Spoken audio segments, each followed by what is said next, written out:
Yes, guys, you know what time it is. It's your boy David at the Irish Hotspot, Ireland's #1 Spurs fan, bringing you the Tottenham phone-in show. Guys, no Jack and Nicky today. This week he is on holiday, so it's just me on my lonesome. But we have plenty of guests waiting in the background. We have a lot to get through today. I want to find out everyone's thoughts on, the Arsenal game. Are they happy with it? A little thing that I've come up with is about Hugo Lloris being captain with 1 year left on his contract. Should we give it to someone else maybe this season? What's people's thoughts on the Tanguy situation? The thoughts on the Kane situation. Apparently, he's been offered a new contract with a release clause in it. Transfers, and then what your expectations are going into the season, and who do you think, besides the obvious Kane and Son, who do you think is going to be Tottenham's standout performer going into this season? So, guys, we have a lot to get through, so it should be good. Let's welcome a bit of Harris Army in first before we get on our first guest. We have Daniel B, the GOAT. He says, hello, I hope you're keeping well.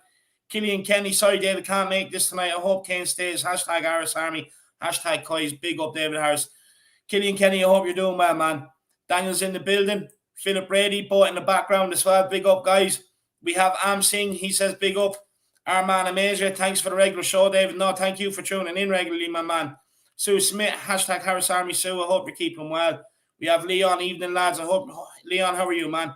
Sean Snow, how are things, my man? He says, howdy all, hashtag Harris Army. Chris is on the backstage as well, guys. He's here. We have, I don't know how to pronounce that, but he says, big up, everyone. Big yourself up, my man. Big yourself up. Zoe's in the building. We have Aaron Dove as well. Lol, already kicking off in the comments. I see that. Didn't take long. Stream hasn't started yet, and people arguing. Nah, look, it's healthy debate, lad. It's healthy debate. That's all it is. We have Clegg. I hope things are well, Clegg. Hey, David, Kane contract will not have a release clause. Also, hopefully we get 2 more defenders and a striker to play alongside Kane. Come on, you Spurs. Kieran Spiteri, I hope you're right. I hope it doesn't, my man. We have Mark Cousins, hashtag Harris Army. Come on, you Spurs. Hello, Mark. Hope things are well. Jerry McNeil, I hope you're keeping well, Jerry. I'd love. Why don't you come on, lad? The link is up in the community section for all channel members with the white membership. Get onto that and come on and have your say. As an N17 says, David, check email, some interesting info about Inter. I will do, my man. Appreciate it. Jack Nicky is missed. He is missed. I tell you that. Lazy 8 as well. I hope things are good, man. I hope to see you on at some stage today. Rowan Kumar says, let's go. And Pete from the Lane. Big up, David.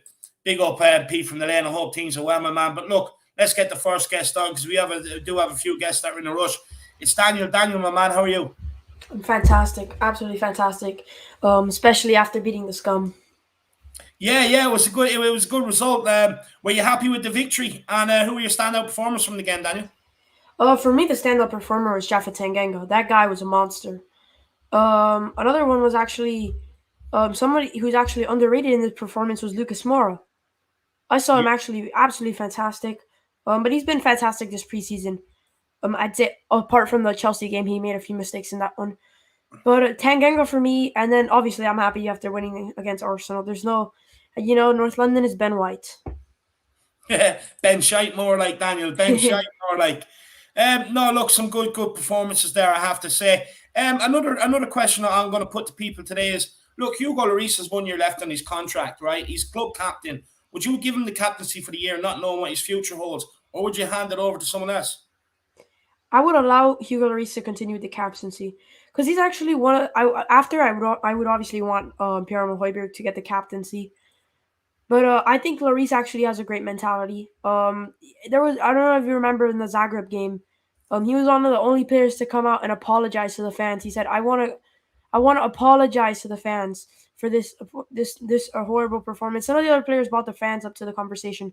They just said that they're disappointed with the team. They don't care about the fans. Lloris actually did. One thing that I would say is that Hugo Lloris is not the best communicator.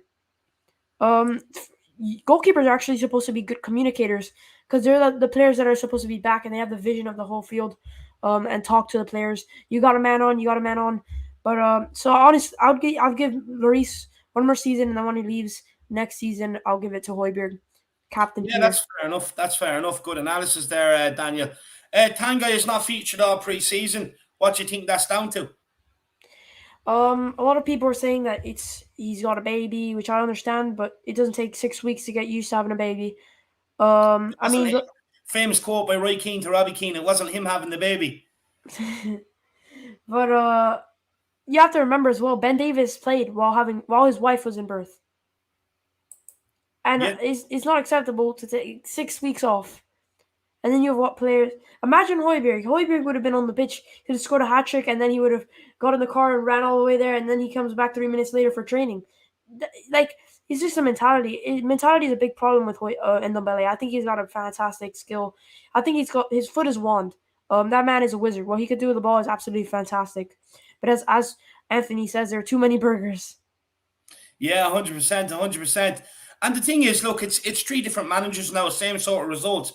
Would you cash in on him now, or would you keep him for one more season and try and get him back on the pitch? Depends, because I actually think he wants to leave. I don't know if you've read the quote say he's actually wanting to leave because Yeah, I've read we're them. thinking about selling Sir Aurier and his best mates. If that's the case, I would sell him because that mentality is not there.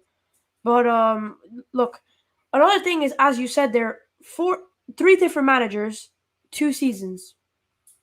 No, it's like it may be a little bit hard for Tanguy. Like they told him to play one position, and then the next season he's trying to play a different role, and then the next season a different role. But you also have to remember that I remember last season when everybody was calling out Ryan Mason for not playing in the Ndombele because he was wanting to play his best mates. Then I realized in the Euros, Musa Sissoko got picked over him. Musa Sissoko. Yeah. So it's not. I just don't think it's the managers. I think it's just him and his mentality. What he's showing off the pitch is not what the managers want to be seeing. Yeah, that's a fair analysis, Daniel. And look, on to bigger and better things. Harry Kane looks like he's going to be signing a new contract. Look, the rumours are there will be a release clause in it. Some people are saying there aren't, so I'm not sure how that's going to pan out. But he will get a new improved contract. Obviously, it'll be more lucrative to him as well. Do you think that's the best situation that to come out of this, for all parties, for the club, for Harry Kane, and for the fans? Well, it's not the best for all the parties because it's not the best for Manchester City.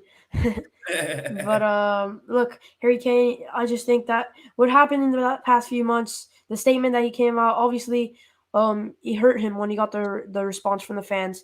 But honestly, what was he expecting? You can't just disrespect the club like that, and expect for the fans not to say anything. But I'm Harry Kane through and through. He's Tottenham boy. He's been with us from the beginning. He's done so many stuff for his club. So I think it could end up well next season. The release clause could be activated by Manchester City, and they could end up buying Harry Kane and not have to deal with the. I mean, maybe this is the gentleman's agreement. Yeah. Yeah. Look, if I don't think he'd be stupid enough to walk away this time with a gentleman's agreement. That's for sure. Would you start Harry Kane versus City on Sunday, Daniel? No, I actually wouldn't. Because you're first of all, I don't know how many times we've had to do this. So many times you've got the Champions League final, you've got the Carabao Cup final. So many times that we force him to play when he's not fit. And then he's disappeared in the game. We have to have and another thing is that if we play him, the storyline of the game is going to be Harry Kane. He's going to get all the attention. He's going to get more attention than the actual team. And when he scores, it's going to be the cameras are going to be pointed to Pep Guardiola and like his reaction to it, and it's just going to be a mess if Harry Kane does play. So I'd say this game, and as well, I don't think he's fit for it. But it was interesting. Nuno Espirito Santos quotes when they asked him, he said, "All his players are going to be available." They asked even Kane, and then he repeated, "All of our players are going to be available." So maybe honestly, but I just don't think it would be the right game for Harry Kane to be playing. I think maybe after this game it would be good for him. But as well, yes, he hasn't even showed to training yet. He is taking the quarantine, but still he hasn't shown up to training. And I just don't think he's fit yet. Yeah, interesting about the not showing up for training. Paul Miller, ex-Spurs player, has come out and said that he was actually in the Bahamas at Joe Lewis's resort. And the club knew about it. And he's like the fact that he's played for club and country all year long without a break. The club knew that he'd be reporting back Friday, which he did, and back into training Saturday morning. And that he said that there will be a contract agreement between them. Matty Hayes also leaked early last night before it came out today that Harry Kane was signing a new contract. Do you think maybe that, and plus the club hasn't made a statement, do you think that maybe Harry Kane didn't miss training and that we probably should respect him a little bit more on that? what Paul Miller is saying could be the truth. David, you don't fine someone for not doing anything wrong. They haven't fined him. They haven't. Then what was the reports that they fined him? No, they haven't fined him anything. Well, that's interesting. I think at the end of the day, now you've got to wonder. It's probably the media. Uh, After this, then why was Sky Sports waiting outside of the training ground with a camera waiting for Harry Kane not to show up? It was probably, a lot of the media has an agenda against Harry Kane. I don't know if you remember, David, when ESPN mocked Harry Kane for how he speaks.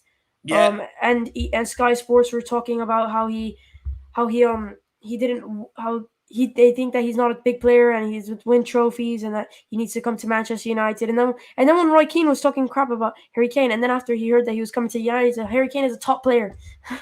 but Yeah. but look, Harry Kane, he's a top professional. I don't doubt one bit that these stories are true. But it's been a big migraine for Spurs fans these past few weeks with the Harry Kane situation. And I just hope it gets fixed soon and we get some clarity into the situation. And at the end of the day, though, I wonder why the statement from Harry Kane took 5 days to come out to the media. No, But do you know what? I get what you're saying, and ideally, look, it should have came out earlier. yeah, It should have came out earlier, but the fact is, everyone asked for a statement, and he did make one. The club didn't. Harry Kane did, and like the club should have made a statement as well to clear the situation up. But look, Daniel, it doesn't matter because it looks like Harry Kane is staying. It's all good for Tottenham, isn't it? If we can keep him and Son together, yeah, because look, definitely. they're both good individually and they can both last without each other, but they're better together. And Lautaro Martinez, that would be another one. Yeah, that was what I was going to get onto next. Lautaro Martinez or Vlahovic, who would you prefer to come to Tottenham? Lautaro Martinez. I'm Yeah, with the great Marcelo on this one. yeah, Lautaro Martinez, man, this guy he's. I think he works better with some another person on top, like how he worked with Lukaku at Inter Milan. I think Martinez is fantastic, and he'll be one for the future as well because he's not old. He's not old. Um, so Lautaro Martinez, I really, really would want him at Tottenham. And I think if we get him and we get Tomiyasu next season, we're going to be a big, big threat. And I'd actually be rethinking us being in the top four. yeah. Well, look again, Daniel. You're reading my mind because that brings me on to what's your expectations for this season, my man. What would you classify a good season? A good season. Obviously the Conference League a win. I don't expect nothing less than that from the Conference League, and then hopefully we win like a cup, maybe the Carabao Cup or the FA Cup, something like that. And then I'd say even fifth would be good because there's a lot of teams in the top four that are really, really strengthening. I think the only way to the top four would be Liverpool Okay. because Yeah, I don't think they've been too strong. Obviously they're getting VVD back, but on the preseason games that he has played, he hasn't looked good. He hasn't looked good. I don't know if you've seen him. He's getting done by players yeah. way too easily, and I don't think Liverpool is going to be as good as they were the season when they won the league, or even the season before that. So I think if we are going to get top four, it's going to be through that route. But I think even a fifth place spot wouldn't be a bad season either. But obviously, high expectations. My inner Tottenham fan wants us to win the Premier League, but I No, think look, I I love think that mentality. I'll always encourage that mentality. Like I believe every team going into it, you all start off in the same points. So I believe every team should go into it with the aim of winning it and adjust accordingly as the season goes along. But no, I'm loving your optimism, Daniel. I have to say. And look, last question for you, Daniel, is bar obviously Kane and Son, the obvious sort of players. Who do you think will start for Spurs this season? Can you repeat that question? You kind of didn't hear. Oh, sorry. So, like, bar obviously Kane and Son, the obvious players. What other player do you think will start for Tottenham this season? So, okay, so Kane and Son, and then I honestly think forgot his name, Brian Gill. Yeah, I think he could end up playing on the right. Brian Gill's actually really, really good. I was watching the Olympics. He was making a big impact, and I'm really, really excited to see him play. I was watching his highlight reels, but his highlight reels sometimes you can't really get that much intel from his highlight reels. They don't show his mistakes and stuff, but I think he's a class player. Also, I'm actually really, really looking forward to seeing Pierluigi Goyini playing more this season. mm? His energy and his passion for the club, and his desire. I've seen like a few. He's coming out, and another one is Christian Romero, obviously. But it'd be interesting because if he ends up playing alongside Dyer, that could end up not being great for him. He should, at that point, we would end up getting the Atlanta defender, and he'd be better off like that. But honestly, I was actually looking if we could have got Kane to go. Yeah. I was actually interested in getting Laporte, Yeah. and that would have been a really, really good one. Yeah, no, 100%. Look, if Kane were to go, it'd be nice to try and get a Laporte in the deal, to be honest with you. But I just think we'd be better off keeping Harry Kane, to be honest with you. That's my opinion. So I'd rather he didn't go, Daniel. But look, Daniel, you know, do you want to plug your channel before I let you go? Yeah, you guys, I'm actually changed my channel. You can see there, it's now Dan THFC. And it's better now actually because I actually can do live streams now. Before I couldn't do live streams. Now on this one I can do live streams. So if you guys can subscribe to me and if you liked what I had to say, then brilliant. And big up to the Harris Army. Absolutely fantastic. Thanks so much, David, for having me on. No, I appreciate it. Look, everybody, please do get over and check out Daniel's channel. I've been on it before, you know. He's a kid with a very bright future, and he's very good at what he does. And to have the confidence at his age to be able to sit there and debate and everything else, you know, fair play to him. And I encourage everybody to get over and check it out. Daniel, thank you so much, my man, for coming on and go and enjoy football training. Thanks, David. Enjoy your rest of the day. Come on, you Spurs. Enoch out, Levy out. Flat cap army. Spurs. And the flat cap army, absolutely love it. Big up, Daniel, guys. What an absolute legend. Guys, if you are enjoying the stream, make sure you do smash a like on the stream, subscribe on the channel if you're new, and don't be afraid to get your super chats in and help support the channel. Guys, next person on, it is Chris. Chris, he has to head off to work, so we're going to get him on and share his thoughts. The entertaining Chris. Chris, how are you, my man? Not bad. It's still celebrating with beating the scum. Oh, even if it's a pre-season, David. Just seeing AFTV rattled now, that was just quality. I just had to pop on there just to see Ty having a meltdown. Absolute brilliant start to the Sunday. No, it was, and not only Ty, but what's his name? Lee. He looked like he was going to burst into tears. Yeah, he was nearly crying at the demise of his club. Look, I think that was the moment where it's kind of sank in with them, Chris. You know what I mean? Where it's like they finally realised what we've been seeing, which is always good, my man. What do you think of actually Pierre and Hojbjerg going over and squaring up to Arteta? I loved it. Oh, do you know what, Dave? I was thinking, go on, just give him one. Go on, do it. Just give him a quick one. You need to give him a quick slap, you know? Trying to square up to Hojbjerg. He would have been killed by the Danish Viking. Yeah, 100%. He looked like he was going to squash him. That'll go down in history. That will go down in history. That's why I want this man to be captain. He set the tone now for North London derbies for as long as he's at this club. You know, Arsenal players, they let it happen, Chris. They let it happen. Do you know what, though? I have to say, Hojbjerg is the captain in waiting. I think once Lloris does go, you know, he's going to be, he'll be the captain guaranteed. You can see it. He's got that mentality where he ain't scared to say what he wants to say. Yeah. You saw it in his interview afterwards. We're here to win. That's it. Simple. Yeah, 100%. And no, look, that's what we want. And even, do you know what I was loving in his interview after, Chris? Do you know the way he was saying that, you know, it starts by doing everything right on a daily basis in training and everything else. I love the way he was talking there. It's just a pure mentality of the guy. But does it maybe give us an insight into that things aren't being done correct on a daily basis, Chris? I think previously, under previous managers, I don't think things were running as smoothly as what they should have been. But I think under Nuno, he started to get us back into what we should have been, which what we've been doing for years is pure attacking football and showing our quality. Because I have to say, Sunday, I could see the change in our players' mentalities. They weren't scared to go forward and they weren't scared to put a tackle in. Yeah. No, 100%. And that's what we love, Chris. That's what we love. Derek saying the scum are natural born losers. I love it. I just quickly Tottenham tantrum with the super sticker. I appreciate it, Dermot. I hope things are well with you, man. Sorry, Chris. See, the only thing that slightly irritated me was Dele Alli with his stupid little flicks. Don't be so smooth like that and try to do things like basic football will get us the results. Yeah, no, look, I 100% I agree with you. You know what my issue is when you can clearly see we're struggling to keep the ball, just get your foot on the ball, you know, lay it off or hold on to it and keep possession rather than trying the flicks and giving it straight back to them. But all in all, I actually think he had a good game. like in fairness, he had 3 shots on goal. Probably should have buried all 3 of them. You Yeah. know, on another day he would have had a goal. And you know, like they always say, as long as you keep getting in the positions, the goal will come. So do you think maybe overall Dele did have a good game, or are you just not happy with him whatsoever? He don't get me wrong. I think he had an all right game. Could have been better, but he just needs to cut out the little fancy trick, little flicks and that, because that's one of some of the mistakes we're making, and then it cost us a goal because we know our defense is not as solid as it should be. Yeah.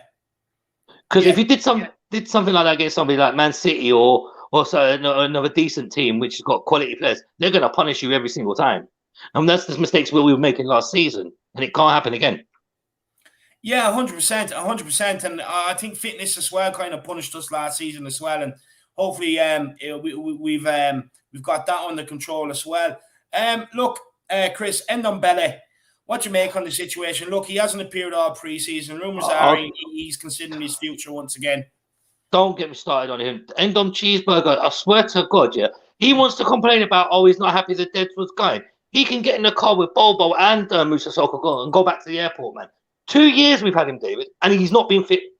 2 years, 3 managers, and still not fit. It just shows he hasn't got no commitment to the club. It shows he hasn't.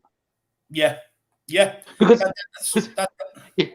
if he did, he would have endeavoured to get fit and be ready to play every single game and play 90 minutes, not play 67 minutes and look like he's going to have a bloody heart attack. Yeah, no, 100%. Look, I wouldn't mind selling him. Yeah, I'm at that point, Chris, where I cash in. What would you say would be?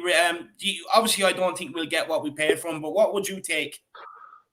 Do you know what? I would actually offer him in a deal for Moura from Lyon. I would actually offer him a part cash, part swap deal for him. You know, send him back to Lyon and take Moura from him. Do you know what? That's not a bad shout, Chris. That's not a bad shout whatsoever. I would, because Dave, he hasn't given us a full 90 minutes in 2 years. And now he hasn't featured at all, yeah? And now Nuno's talking about his fitness. So what's he been doing all summer? Seeing a McDonald's drive-through? Yeah. Look, 100%. I think we should cash in. And the Harry Kane situation, Chris, you know, look, the rumours are coming out that he's going to sign a contract. Yeah, go on. I think with Harry Kane, I'm not so sure. I'm still very skeptical about his statement and the reasoning behind his statement come out 5 days later. I think personally that should have come out a lot sooner, and it should have come from the club as well as Harry Kane. Yeah. No, I agree. Look, Harry Kane's statement should have come sooner, but the club still yet to make a statement on it. Which, what do you make of Paul Miller's comments basically today? Have you seen them? I've glimpses of them because I've been working all day, Dave, but. If that is true, why hasn't Daniel Levy or Paratici come out and said, look, this is the situation. This is what happened. The media are talking absolute crap. Mind you, Sky Sports have always had an agenda against Tottenham anyway. We've known that for years. Yeah, 100%. I fully agree with you. Look, it very well could be that they were making ready to make a song and a dance about it. And look, Tottenham just lured them into that trap. Do you think that Harry Kane signing a new contract kind of puts an end to the saga if he does? Well, I've heard mixed reports about it. I've heard that there's going to be a clause in his contract. Then I've heard there's not. So we just need to hear what the actual contract is going to be, whether it is going to have a release clause. Because no doubt, after Pep's comments the other day, I thought they were very, very disrespectful to Tottenham, if I'm honest. He has no right to mention another player, another team's player. Unless he signs for him, then talk about him. We're looking to sign Lautaro Martinez from Inter, but Nuno was asked about him. He goes, "I'm not prepared to discuss another team's player. Sorry." And Pep Guardiola has done the totally opposite, and I think he's bang out void and disrespectful. Yeah, no, it is. It's called tapping up, Chris. You know, it's called tapping up. They're waving their wands around like they're the big boys. You know what I mean? And look, hopefully Kane signs a new contract and we put them back in their place. That would be nice. It would be. Chris, would you start Kane against Man City? Part of me says no, but heart says we should start him because we're going to need as much firepower up front as possible. Yeah. With Bergwijn, I'm still not so sold on. He's still, for me, I'm not too sure. Lucas, yeah. Son, yeah. Kane, I would probably start him. I would probably. Heart says yes. I would start him. Yeah, but he. Yeah, interesting. Who misses out? Steven Bergwijn? Yeah, I'd say so. I'd say Stevie, put him on the bench. Yeah, interesting call. And look, what's your season predictions, Chris? Well, what would you be happy with? What would you classify a good season, man? Top 5. Yeah. Top 5. Yeah. Look, to be honest with you, if we finish top 4 this season, I will be celebrating. Trust me. But I realistically believe top 5.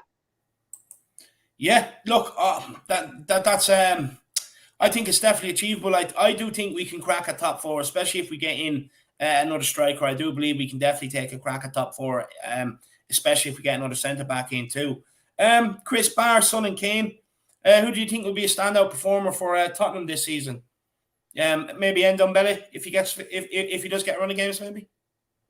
No, I think he's already on the way to the airport, Dave. If I'm honest, but probably. Do you know what? I reckon Gio, mate. Maybe if he stays fit, Gio. Why did you say Gio, Chris? Because I was watching him during the Copa America, and he's actually starting to show what he's actually can do.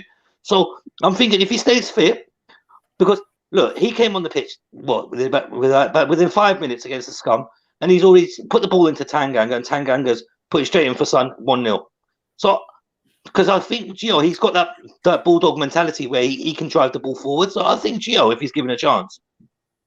Yeah, interesting shout. And Chris, a lot of transfer rumours today. You know, Dennis Zakaria, Ismail Sarr from Watford.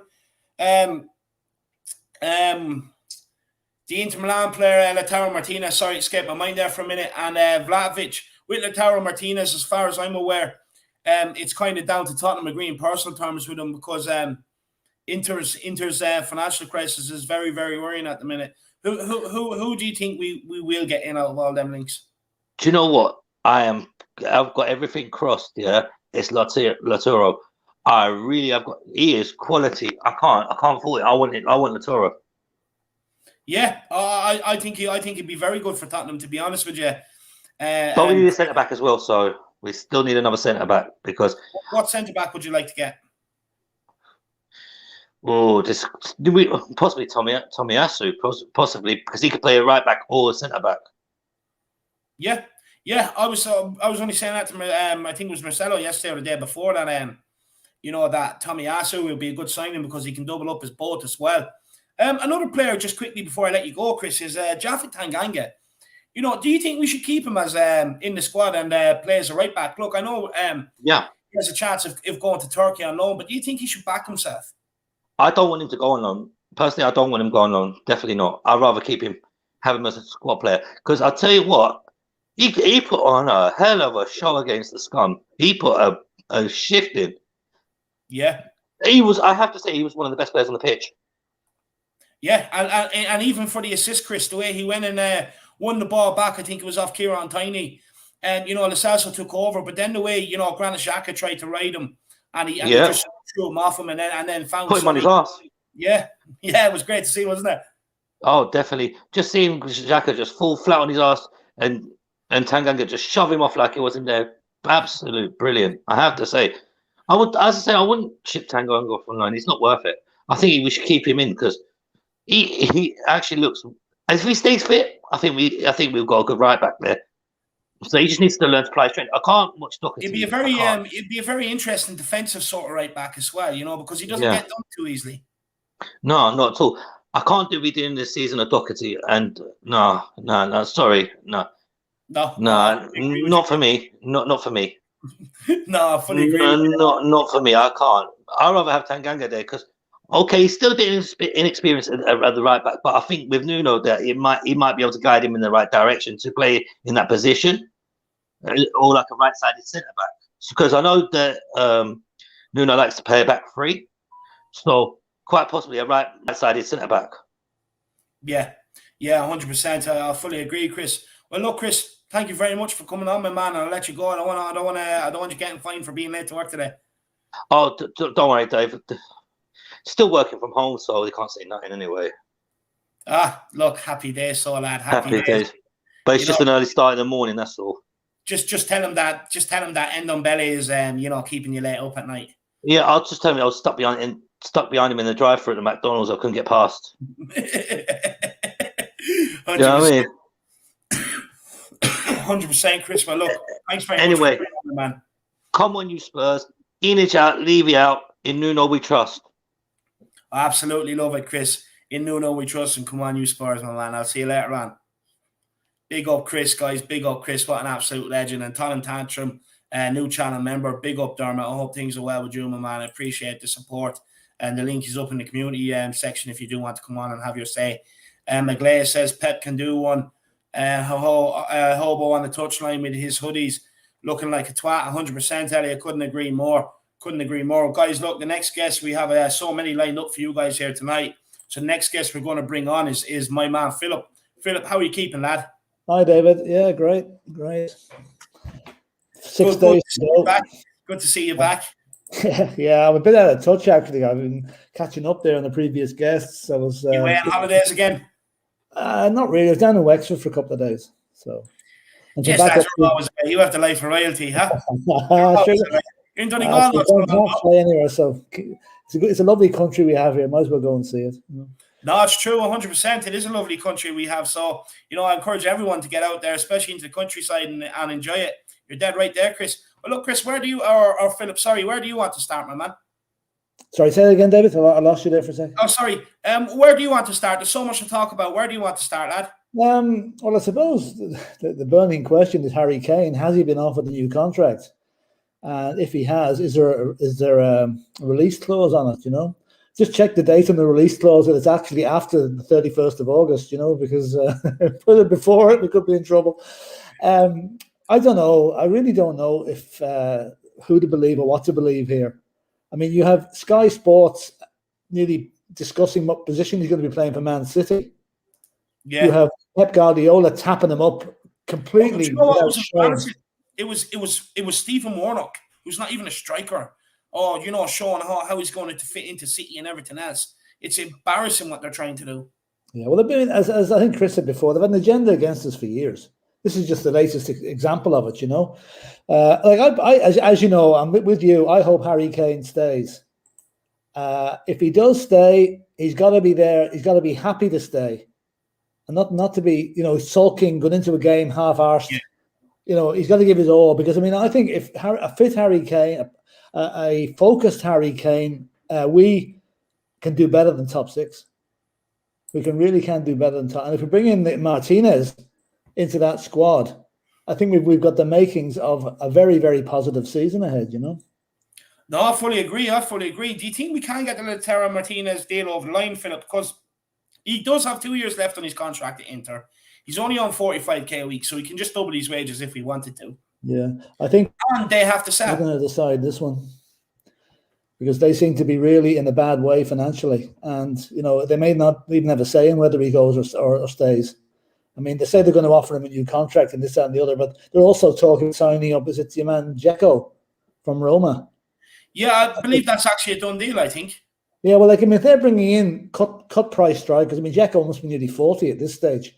And it looks like they're going to let him go, and they're probably just angling out for the best price, because they've got the Lukaku money coming in, and they've got whatever they get. So that's going to be the guts of 150, 60 million coming into their coffers, But I do believe, just on that situation, Philip, I do believe the guy who owns it, he has massive loans out in Hong Kong, and they're recalling the loans. So that's why because he owns Inter and all, that's why it's cash strapped, and he's having to sell his best assets and stuff like that. Oh, well, I can sympathise with him, because, we went through this back 30 years ago. Yeah. And, you'd hate to see a club like Inter going under because some guy that bought them as an investment has gone tits up on him, Yeah. But no, I think I'd love to get Martinez into the squad, because we've got, like, with the new goalkeeper that's come in, I don't think he knows how to play cricket, which is one good way of describing his attitude in the dressing room anyway. So Joe Hart is no longer there to do that, to the cricket training for the lads.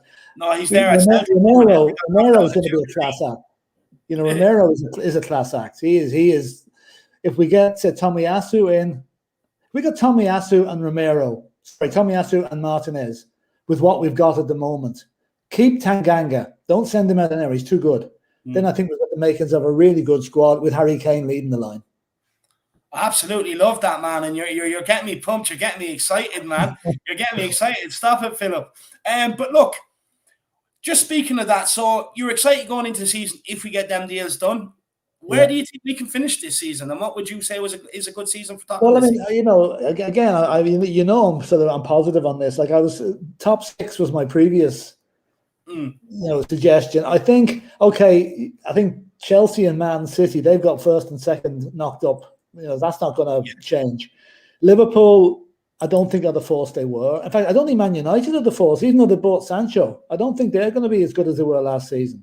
And the referees actually look at Fernandes and actually give him the odd yellow card instead of penalties. They're not going to score as many goals.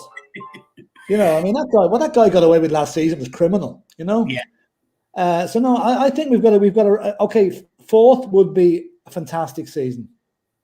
5th, I think probably more realistic, but we get off to a good start, and you know, get those new players bedded in, get rid of the driftwood, send Ndombele. I've given up on that guy. I mean, 3 managers can't get him right. I mean, and the problem there is who's going to buy him, because they're looking at this. This guy has completely lost the plot here. We bought him for 42 million. We'd be lucky to get half that for him at the moment. If anybody would be willing to pay, and I really can't see. If you were a manager of a club looking to bring in a midfielder, would you bring in Ndombele? Not at the moment. No. And there's only 3 weeks to go before the transfer window closes. So, like, Sissoko and those will be gone. But one thing I'm going to say, and this might be a bit revolutionary, come 4 o'clock next Sunday, when the season starts, right, I'm going to give an amnesty to all the players. Harry Winks, Matt Doherty, Moses Sissoko, any of these guys that get slagged off, rightfully slagged off because of their attitude, give them a fresh start. Okay, if they don't live up to their expectations or our expectations, then back to the usual, get them out. But I think we've got to get behind the club. If they're good enough to wear the shirt, we deserve to support them. No, look, do you know what? I was only saying that to Marcelo yesterday. I was sitting there thinking, you know, the other night, will I give these players a fresh start going into the season? I'll be honest with you, Philip, as much as I'm going to say I'm going to try, and just for you, there's certain players I can't forgive. The likes of Serge Aurier walking out at halftime against Liverpool, I can't forgive that. Harry Winks, look, I just don't think he's good enough. But no, look, I agree, and I definitely echo your message there. To be honest with you, Philip, I really do, because there's been so much negativity about, like, you know, and I do believe, I think you're correct. If they're here after the transfer window, we need to just get back behind them and see what they can do until they piss us off again. The thing about getting on I'm sure the players watch social media and they see what people are saying about them. And you know, if you were watching social media and someone was calling you the greatest load of shite they ever played for Spurs, it would affect you. You know, it would affect me, certainly. So maybe, you know, if we can get a bit of positivity, okay, if they don't perform, then they deserve what they get. But, you know, live and let live, and let them play for their shirt, play for their position in the team. And if not, good luck. See them. Get them out. Yeah, no, that's fair. That's fair, my man. What do you think of Paul Miller's statement today, basically saying that Harry Kane was in Joe Lewis's resort in the Bahamas and Tottenham knew exactly where he was?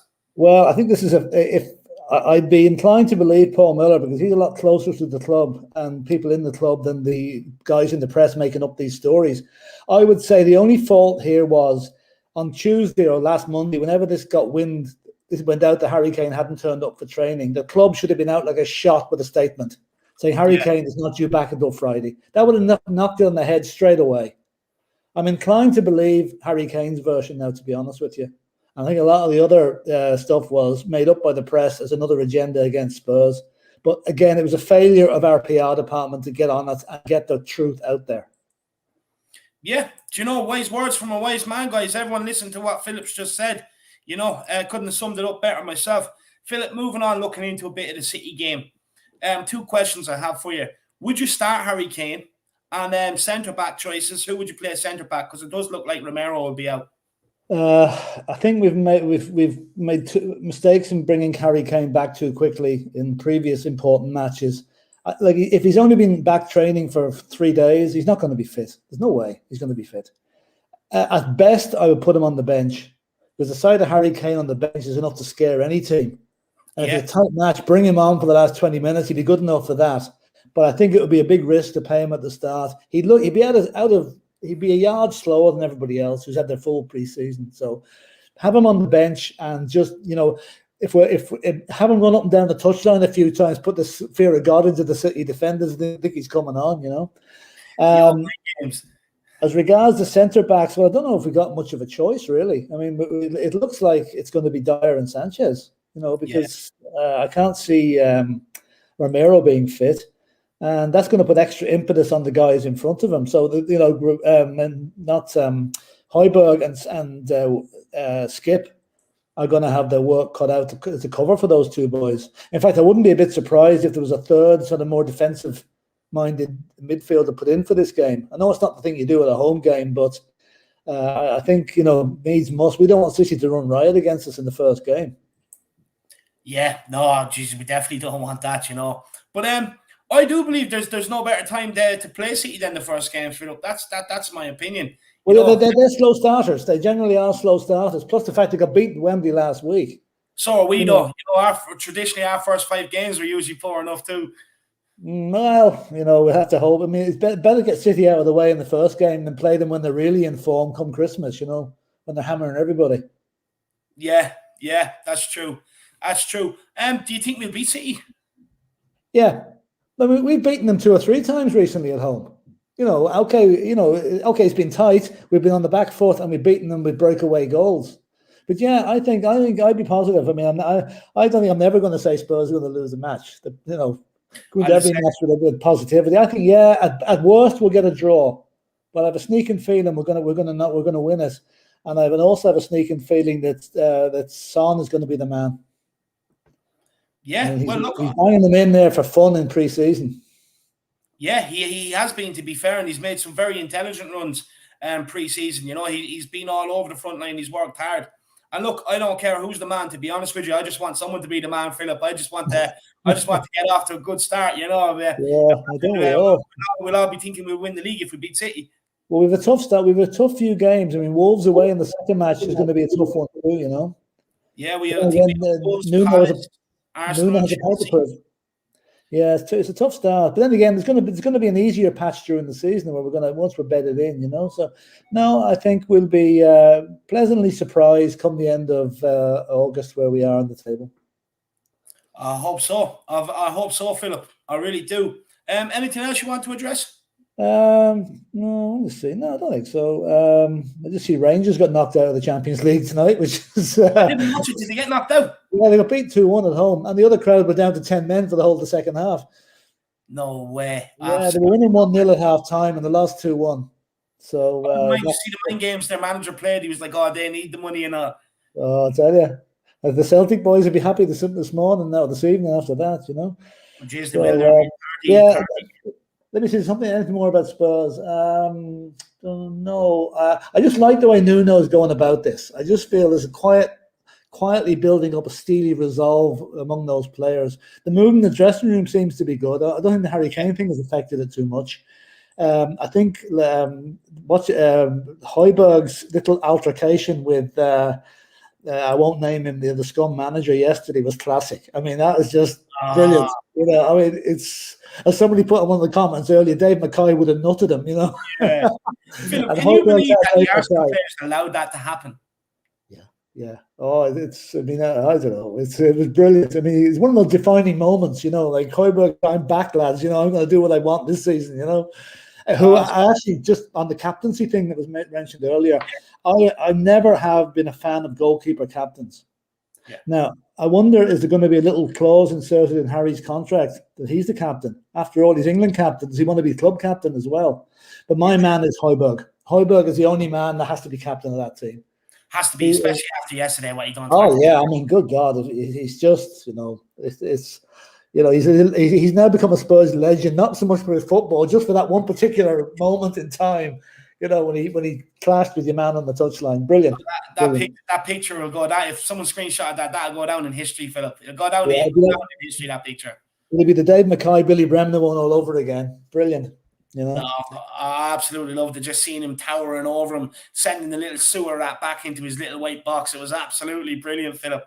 Honestly, I was having a little chuckle. The guy's such an animal, and he's like I keep saying, he's definitely set the tone for the North London derbies. Why he's here anyway, you know, which is good to see. So you can expect some tasty North London derbies, Philip. Yeah, that's it. I just see one other thing that come up on the screen this evening. Anyone getting into the match on Sunday has to have either fully vaccinated or a test within 48 hours before the match. Yeah. Which is going to probably restrict the attendance a little bit, maybe. Yeah, do you know what? I didn't read too much into it, to be honest with you, because I'm not arsed with that sort of shit anymore, I'll be honest with you. And for me, look, see the other day there was queues outside the stadiums for it, and hopefully they can get that sorted out in time for the City game, because last time, it's going to be slower going in. If they're going to be checking out vaccination certs, it's going to be a lot slower. So I can see an awful lot of kickoffs being delayed this season. You know. Do you know what? I reckon so too. But look, you know, hopefully they can get it get in a system where they can get it sorted out early as well, Philip, you know, where they can get the fans into the ground, even if they have to open up a little bit early or whatever, because the last thing you want to do is piss off your fans and not let them in. Oh, that's true. That's it. So that's it. I think you have a lot of guests to get through, so listen, I'll let you go. No, one more question for you before you go. I'll be interested to hear this, because you usually pick a player that no one really mentions, and it's a player. Who do you think is going to be Tottenham's star performer outside Harry Kane, Son, and Hojbjerg? Well, if he's as good as he says he is, I think Romero could be up there amongst the contenders for that honour. Also, if he what do you call him, Pierre Hojbjerg? I mean, he's got to be there. And I wouldn't be a bit surprised now if Son has his best season goal scoring wise. He's got his new contract. Hopefully, he's got his buddy playing alongside him to provide the assists again. You know, so. Yeah, I mean, I think there's a lot of players there who have to make up. Well, not Son is not to prove, but a lot of players have to look at last season and say, "Listen, that was not good enough. We've got to do better." And I think Nuno is the man to do that. Jose didn't really give a shit. Basically, I don't think he was too pushed. He certainly wouldn't get the players fit. I mean, the fitness levels have to be better, and I think they will. They are better.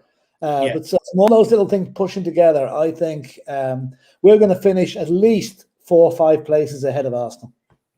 At least. You know what? You're getting me, Philip. You are getting me pumped for this season. You're getting me excited. I can see the smile on your face. I can see the day till Sunday, my man. And I definitely think we can definitely turn City over. So I admire your confidence, and hopefully we can, man. Hopefully. Well, look, Philip, you go and enjoy yourself. No more holidays before the start of the season, because you are making me jealous. A couple of days here and there. Yeah, no. I'll be glued to the box from now on. So there you go. You have to, poor missus, you have to get them all in before the start of the season. After that, now you're not going anywhere. That's it. No, that's me. I don't move from front of the TV once the season starts. That's it. You know, 24/7. I'm the same. Will you be watching the Scum get bet on Friday? No, I wouldn't watch them. I really wouldn't. I don't. It's against my religion. You know. No. I watch Coronation Street on Friday night instead. You know. That's true. Actually, Coronation Street is actually quite a decent program. To be honest with you, I do watch it. So it's better than watching Arsenal. 100%. The old test card they used to have on TV years ago, that's better than watching Arsenal. No, 100%. Well, look, Philip, thank you very much for popping on, my man. I really do appreciate it. And as always, everyone's in the comment section is absolutely loving you, man. Thank you for coming on. Okay, Dave. See you soon. See you, Philip. Bye-bye. Bye-bye. Guys, what an absolute legend Philip is. He's absolutely brilliant, isn't he, guys? We have a super chat here from Tottenham Tantrum. I think Kane will sign a new deal, but I feel he'll ask for a release clause. Kane will start on the bench, but I do believe Kane will give 100%. Yeah, Dermot Wales, 100%. I fully agree with you. There's going to be a release clause in his contract. I would think so. I think it'll be 120 million plus another 20 million add-ons or something like that. And on the bench, look, this one's up in arms. You don't know it, Nuno. It'd be interesting. It'd be interesting to see what he does. I kind of wouldn't rush him back. I would put him on the bench. I said this yesterday on Frenemies with Marcelo. I would actually start him on the bench, and I'd start with Kane, Bergwijn, and or Son, Bergwijn, and Lucas, and bring Kane on. To kind of change up the focal point of the attack and stuff like that. But and I fully believe he will give 100%. I fully do believe that, Dermot. So thank you very much, my man. Really do appreciate the support. You're a top man, and everyone else, feel free to get your support in for the channel, guys, and help support us. And the next guest I am due on is our man Brad Matthews. Brad, how are you doing? Hello. I wasn't expecting to come on then, but never mind. Can I start tonight with a bit of a somber note? Basically, I used to work and be a friend with a guy called Chris Giles. He was a Spurs season ticket holder in the South Stand. He went to Madrid by coach, 24-hour coach. And sadly, he was diagnosed with brain cancer about 2 years ago. And he's actually passed away on Thursday. So there is a GoFundMe page set up to help his wife. He's got 2 young kids, one who's about 5 and one who's just 18 months old. So there's a GoFundMe page to help the family out with all sorts of things like funeral costs, that sort of stuff. I'm not asking anyone if you can give stuff for it, great, but I'm not sort of judging you if you can't.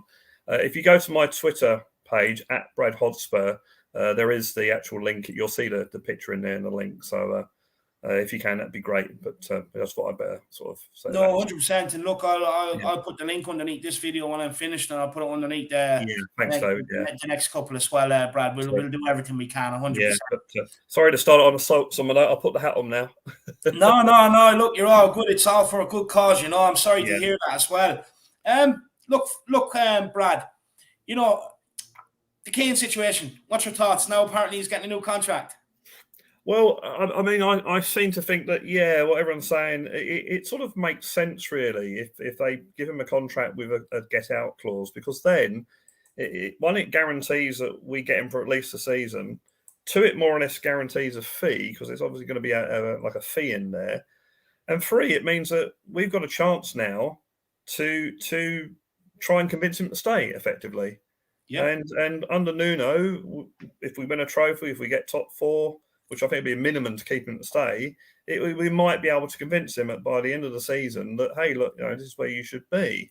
That's what I think about this. And to talk about Paul Miller, I think Paul Miller, didn't he used to be club ambassador like Ledley King at one stage? He's definitely involved in the club at quite a big level. So if that's what he's saying, well, then it quite possibly could be true. I find it hard to believe. I tend to believe Kane now that it was, that he was sort of only expected back the other day. But I do find it hard to believe that the club haven't said anything. So, it's a bit of a strange one. But I think the new contract is sort of like it's win-win-win for Tottenham, really. Because it means we keep him. It means that we guarantee money if he decides to go, and it gives us a chance to to convince him to stay. So again, this is what the media's reporting. But we'll have to wait and see, I guess. Yeah, 100%. It is a bit of wait and see. I hope it gets done, because I do believe it'll be in the best interest, for all parties to get it done now, put it to rest, especially with the first 6 games coming up in the season, Brad. We've Arsenal, Chelsea, City, Wolves, who are bogey team, Palace. We owe them one. So. It's a tough start to the season, so I hope just to get the situation resolved, and so we can just kick on with our plans for the season. Quickly, Ellie, you were in the background. I don't know where you've gone. Let me know. Come back on if you want to come on, Ellie. And look, Brad, the Arsenal game. I suppose you watched it. I suppose I watched it, and it's sort of like you sat there thinking, "Oh, that's a friendly. I should. Oh yes, it's a goal. Yeah." And it's like, it's always good to beat them. And I thought we're talking about the Hojbjerg. He didn't really go through with the tackle, did he? And then he said, because that Arteta was on outside the area. And I thought, you should have gone through with it. You should have just gone through with the tackle and cleaned up 2 of them, So that was good to see. That it's a bit of a warning there from Hojbjerg, I think, and it's good to see Dele clattering someone as well. I thought that was brilliant. You know, and that's what we need. It's take no prisoners, take no shit from these from these teams. You know, and I was actually surprised. I mean, I thought we conceded a little bit too much possession for about 15, 20 minutes in the first half. But overall, I think we just was in control of the game. I mean, I think Lloris had one save to make. The second half, I can't think of them actually having a chance. You know, and we hit the post twice. You know, had other chances. I think the keeper made a brilliant save, didn't he, from Son in the first half, I think. You know, so it was a good performance. They played the whole game. And I think Nuno's interview where he sort of said that we're trying to, to get stronger as the game goes on and finish games out. It's such a refreshing. And I think what you were just saying, or what Philip was just saying about Mourinho, that he didn't care. He wasn't interested in that.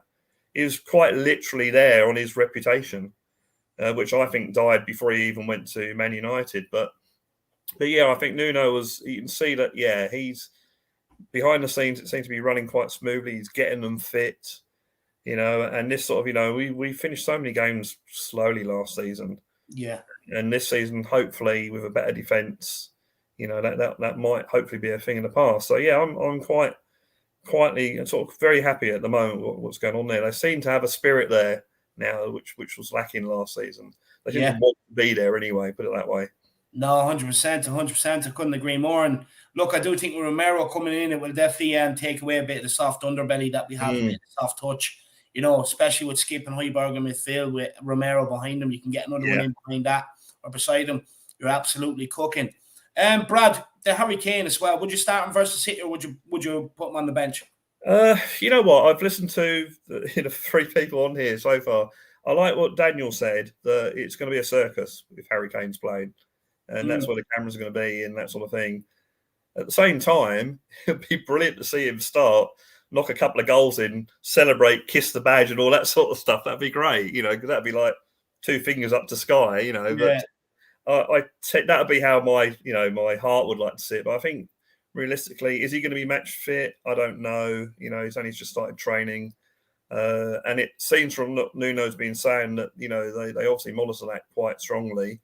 And I think they said, the press reported it saying, Nuno said he's going to be in the squad, but he didn't really say that. He just said that whoever's in the squad that are fit and ready will be available to play on Sunday. So you could, going by that, you could take that the other way, that he's saying that Kane won't be fit. But yeah, I'm sort of, maybe have him on the bench. I don't know, but it would be a circus. The cameras would be there. Up his face the whole game if he played. So I'm sort of erring on the side of caution that my mind says to no, keep him out of this game. But then my heart says no, put him on there and bang a couple of goals in, sort of thing. Yeah, no, 100%. I couldn't agree more. What's your thoughts on the whole Tanguy situation? Look, he's up in arms. He's considering his future once again. He didn't play any part in preseason. Nuno came out and said basically it's not the right time. Do you think it's a fitness issue? Do you think it's an attitude issue? What do you think it is? Okay, I'm going to try. Now, I'm very frustrated because he's such a technically gifted player. 2, I'm very disappointed that the third season in a row is not fit. So on that side, I'm really disappointed. But if I put that aside, take all the emotion out of it, we obviously have a big sports science team at the club, which Nuno seems to be doing along the lines that Pochettino was doing. And they know when players are fit. And obviously Tanguy Ndombele's not fit. Now, we can argue that he should be fit. Everyone's got different bodies. So maybe everyone reaches that fitness at different stages. Now, I'm not offering this as an excuse. I'm just saying it's a possibility. And at this stage, he's not fit enough to complete 90 minutes. Maybe that's the reason why he hasn't played. That doesn't really answer the question why he didn't play in any of the warm-up games. That's quite strange. Bit disappointed here that he's unhappy because his mates are going. But yeah, from a purely taking all the emotion out of it and my opinion out of it, maybe that's what it is that on the fitness level, he's not up to the standard and that we're all different in getting match fit. And maybe that's what it is. As for selling him, I wouldn't, because I don't think we're going to get the money for him. Certainly not in this day and age, and certainly not with what he's been doing. So I would like to see him there for another season, because he's definitely got the ability. But if this season it doesn't work, as you say, 3 managers having the same problem. But Nuno's very much one on his fitness. So if he doesn't get fit under Nuno, he never will. So we'll have to, as I keep saying, literally every question, we'll have to wait and see. Yeah, a lot of waiting and seeing, Brad. Look, season predictions, my man. What do you think will be a good season? Okay, we need to win the Conference League, definitely, because I think it would be embarrassing if we don't win that. It really will be, because, we'll take a lot of stick if we don't win that. I'm not saying we should play our first team in the group games, because I think, basically the young lads could get us through the group games. But as soon as we get to like the knockout stages or like a quarterfinal, then really go for it. I'd like to see us win a cup, preferably the FA Cup, because, that is more prestigious. I realistically think top 6 is probably the best we'll do. But if you look at the teams in the league, there's no team that I think on our day are better than us. And that's the thing. On our day, we can beat any team in that league, even Man City. Man City are likely to more have the better season and probably win it again. Maybe Chelsea. But I don't think that we're any worse or any better than, say, Liverpool or Man United or Leicester or any of these teams. So if we can be consistent, there's no reason why we can't do it. What I will say, though, is what I've been saying for weeks and weeks and weeks, is that I still expect us to have a slow start as the new team beds in and as Nuno gets his message across. So I still expect that to happen. But we could surprise people. I hope I'm wrong. So, but I think top 6 with a strong end to the season and hopefully a cup or 2. I think whether that will convince Harry to stay, I don't know. But, look, it's a start. It's a start. Exactly. Look, I do think if Kane signs a new contract, there's a release clause, and I think it'll be met next summer anyway. So I think it's more about just keeping him around for this year, because we have more pressing issues to fix rather than make more issues to fix. So I think that could be the case with the contract. Brad, centre-back partnership for City. Roden, Dyer, Sanchez, Tanganga. Who do you want to play centre-back? Well, it looks like Romero's not out of the question, isn't it? I don't think he'll be match fit. That's a difficult one, isn't it? That's a really difficult one. I mean, to be fair, Dyer and Sanchez actually, was it Dyer and Alderweireld played well against City in the final. So Alderweireld's obviously not here anymore. So you got Dyer. Sanchez looked okay against Arsenal. I don't know. Roden, maybe he's not had enough training yet because he's just come back from the Euros. So Tanganga, I think, depends on who we play at right back. But I think and only not through choice, I think it's going to be Dyer and Sanchez with possibly Tanganga at right back, or Tanganga and Dyer maybe. Because actually, when you think of it, Sanchez has only had one game, hasn't he? So I think it will be Dyer and could be Dyer and Tanganga. They could give Doherty the right back spot. Or if you have right back as Tanganga, then maybe you're going to have Dyer and Sanchez. But it's a difficult one, and we definitely need new players in that sort of area. Definitely, 100%. I couldn't agree more. Brad, look, apart from Kane and Sunday, obvious players, who do you think will start for Tottenham this season? The likes of a Lucas Moura, Stevie B. Do you reckon he can come to the fore? Ollie Skip. I really hope that players like Steven Bergwijn, I think Moura will have a good season. I really hope that people like Bergwijn, Dele Alli, Ndombele will have a good season. I think Lo Celso will have a good season if he stays fit. But I think the standout player this season could be Skip. And I really hope I'm not putting the mockers on him. But I think Skip, every time I see Skip, even if he doesn't do a lot, he looks to be so confident and so natural. And he was getting in the tackles on against Arsenal. He was in the right place at the right time. He gets around. I would say he's an outside bet. And again, I hope I'm not putting the mockers on him. I would say he's an outside bet for the England squad for the World Cup. but I think he just looked so natural in that position.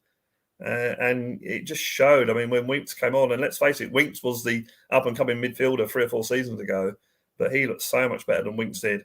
Yeah. And he just looks to, and that partnership with Hojbjerg, that looks to be like made in heaven, that one. That looks to be really, really good. And that, as I said before, if you get a decent centre-back or defensive line, those two there, then you can have your midfielders doing their attacking stuff and, and knowing that they've got a bit of, sort of steel behind them. But yeah, I think Skip could be the and I hope I haven't put the mockers on him, but yes, so I think Skip might be the player this season. Yeah, I agree with you too. I think he'll cope very nicely, and we're not going to be very nice to play against. We're really not anymore. No, with Romero, Skip, and Hojbjerg in there, and that's what I really like. And Brad, are you looking forward to the season? I am. Yeah, I am actually. I mean, to be fair, last season was a complete disaster. I mean, it's nice that we were top for a bit, but then that sort of died a death. So last season it was like, oh gee. But I think since Nuno's come in, since Paratici's come in, since hopefully Levy seems to be staying out of it football-wise, we seem to be certainly in the market for better players than we would have been under the previous regime. And I think that shows that Paratici's got some influence and seems to know what he's doing. So yeah, and I like Nuno has come in and he talks. He seems his interviews are good. Reminds me a little bit of Pochettino. I am looking forward to it now. I'm looking forward to getting to the ground on Sunday and having a few beers before the game and whatever. Or I have to say actually, what Philip was saying about the COVID tests. I was reading it on the website. Apparently, it's spot checks on the COVID passport or the negative tested. They're not doing everyone. It's going to be a spot check. So how many people they do, I don't know. I know that it's did cause queues on Sunday, and my mate who's a QPR fan went to the QPR game where they probably have about 47 people going, and he said that the new digital ticketing system, which I presume is the same to what we've got, he said was causing loads of delays. So if QPR had delays with 1,500 people, whatever they get, it could be so. I get there early anyway, so it probably won't affect me that much. But yeah, so I'm looking forward to that. Not looking forward to the actual journey because that's always an annoying thing. Getting there, it's a bit of a pain. But do you think we'll win Sunday? Sorry, do you think we'll win Sunday? You know what? I was 2 or 3 weeks ago. It's I'm dreading this game. But the more and more we get into it, I think, you know what? You never know. They've got players missing. They weren't that good from what I heard against Leicester, although it was very much the second team. But yeah, they've got players missing. We've had a good record there. We've got the crowd behind us. Yeah, we could do it. I'm not promising anything, but yeah, we could do it. I think that to be honest, I know I shouldn't say this. If you offer me a draw, I'd probably take it. But I think that, I think that it's there. I think if we play like we can play, and if we can take our chances, and when Dele missed all his chances on Sunday, I thought, well, you know what? If he plays on Sunday, then he's due to take those chances. So we could win a couple of 2-0 with a couple of Dele Alli goals. Who knows? That'd be brilliant. I don't mind if Doherty and Reguilon score. I don't know anyone to score 2 own goals. I don't care, but I couldn't care how they go in as long as they go in, Brad. That's the point. Well, look, Brad, you enjoy that game Sunday, man. Get down there early, get yourself a few pints and go and enjoy the game. Everybody, check out the song that Brad made for the Harris Army. Thanks for that, David. Over on Twitter. It's on my Twitter page. Everyone get over and check it out. It's for you guys, the Harris Army out there. So make sure I hope Matty Hayes has forgiven me. No, not yet. Matty is still sulking, lad. He's still sulking. Ireland's #1 Spurs fan. He knows the truth, though, Brad. He knows the truth. Honestly, my man, you go and enjoy the game Sunday, lad, and report back and let me know what it was like around the ground. I will, definitely. Have a good one, and come on, you Spurs. Believe in Nuno. Thank you, Brad. Guys, everyone, big up, Brad. Another great guest as well. Absolutely brilliant, I have to say.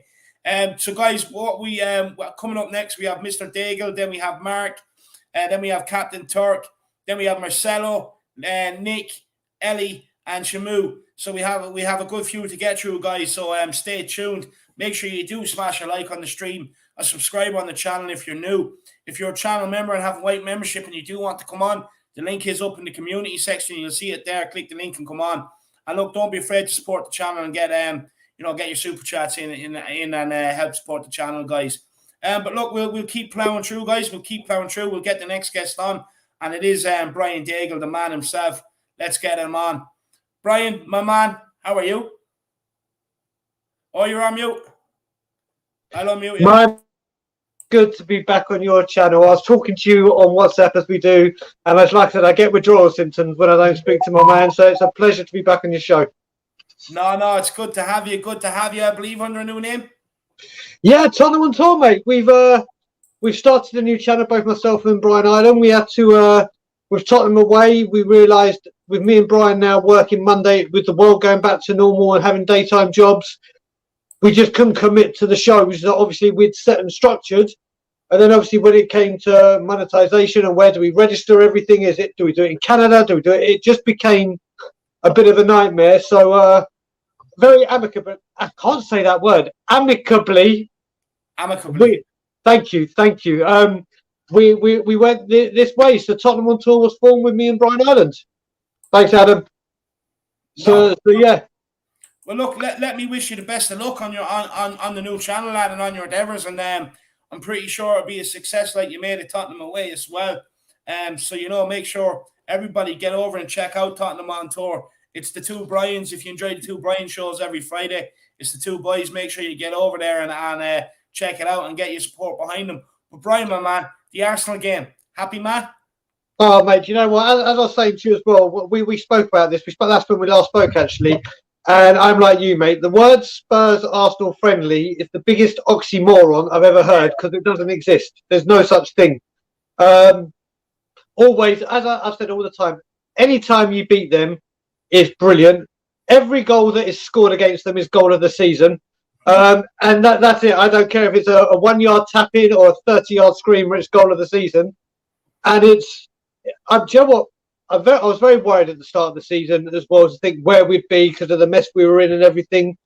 And to be honest, I wasn't happy with playing Arsenal and Chelsea before the season because, yes, it was for a great cause. Don't get me wrong. The Mind thing, especially Mind, helped me with my mental health. So Mind is a charity very, very close to my heart. But I just thought playing Arsenal and Chelsea, the risk for injury or whatever could be quite high. But yeah. It was a good performance. Arsenal looked woeful, which is always a great thing to talk about. I mean, Aubameyang, if possible, looked worse than last season.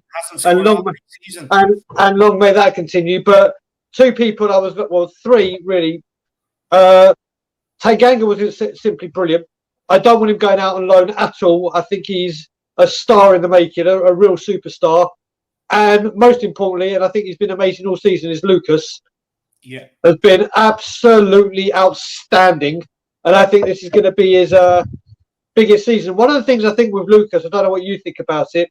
I don't get me wrong. When I mention this player, I don't say he's exactly the same thing, but I think Nuno is going to use him like he used Adama Traore.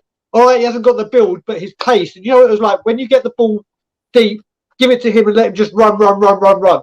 Yeah, because you've seen a couple of times where he's in the middle and he's getting that ball. And he's doing what he does best. He's utilising him very, very well. And I think this is going to be a big, big thing. And David, what I'm going to do, mate, with the chat, if it's okay with you, I'm going to WhatsApp you the link to the channel because I can't post the link because I'm not an admin. Yeah. So if you could just post the link up, I'll send it to you via WhatsApp right now. And then when you get a chance, if you can just post it, that would be incredible. Let me just do that to you right now. No worries. But yeah, what do you think about what I said about Lucas?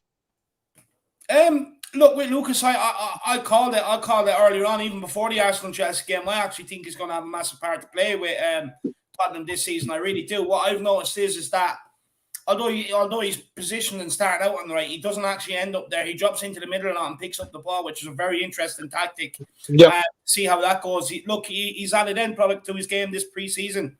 So for me, I think he'll do very well. And the reason why I say, he's dropping in from the right and into the middle is because you go back and look at some of the goals that we scored over the preseason. He's been dropping into into the middle, kind of playing the same pass between the fullback and the centre back and getting our striker away. I do think he's going to have a massive part to play. But look, Brian, less about my opinions. It's not why we're here, man. We want to hear your opinions. So, yes, so look, the Harry Kane situation, it looks like he's about to sign a new contract. Where do you stand on this?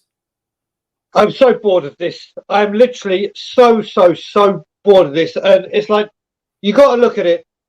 If he signs a new contract, it looks to me that it's a new contract. Obviously, I've been an idiot. Let's put in a release clause and let's stay for 1 year. Now, all right, that might get us 20-odd goals, 30-odd goals this season.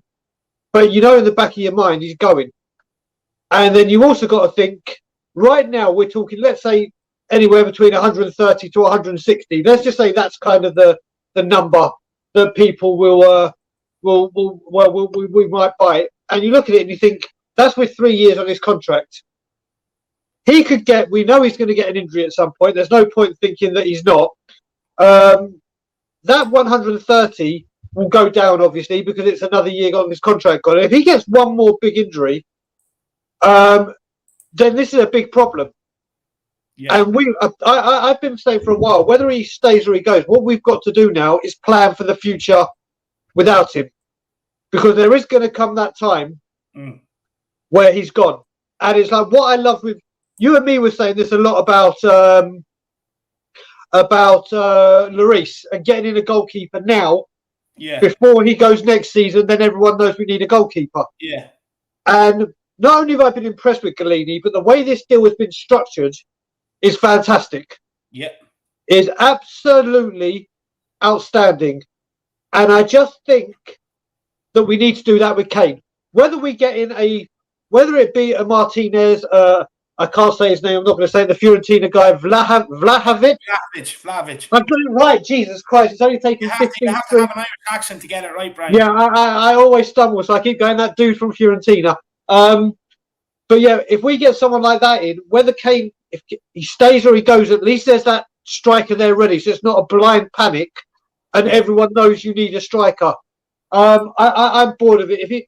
I just don't know. Is that the link for me, brother? Yeah. Oh, David, honestly, you know I love you. That's for Tottenham on tour. Thank you so much, guys. And yeah, go over there, like and subscribe. Please, anyone that wanted to would really appreciate your support. But yeah, with Kane, I know how mad I love Kane a lot as well. I mean, I know your feelings for Kane is like mine for Gaza and Vertonghen. So I know how that feels. I know what you're going through. But I'm just kind of now, if he signs that contract, it's like, we all know he signed it for 1 year because then there's going to be a release clause.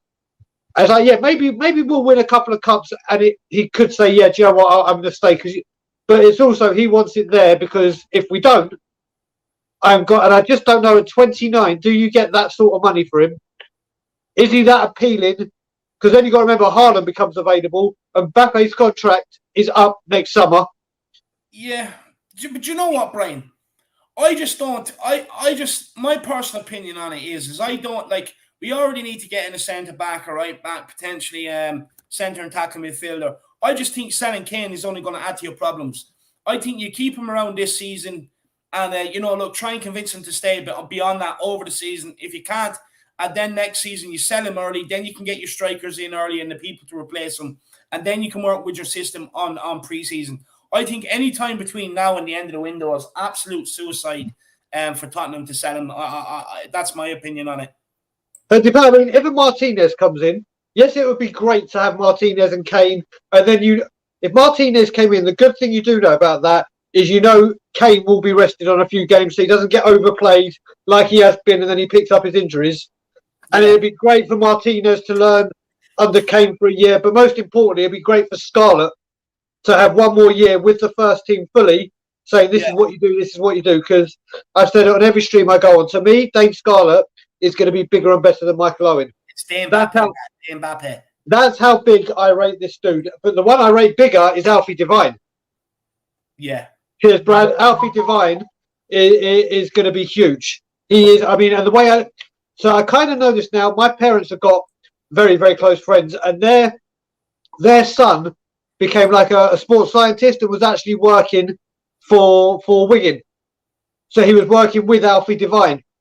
and he has said this kid, his fitness levels, his dedication, and everything is absolutely outstanding. So he has made all the love coming in. Honestly, you have no idea how much it means to us. We've started this from scratch. What do you expect? Of course. Plenty of love to go around.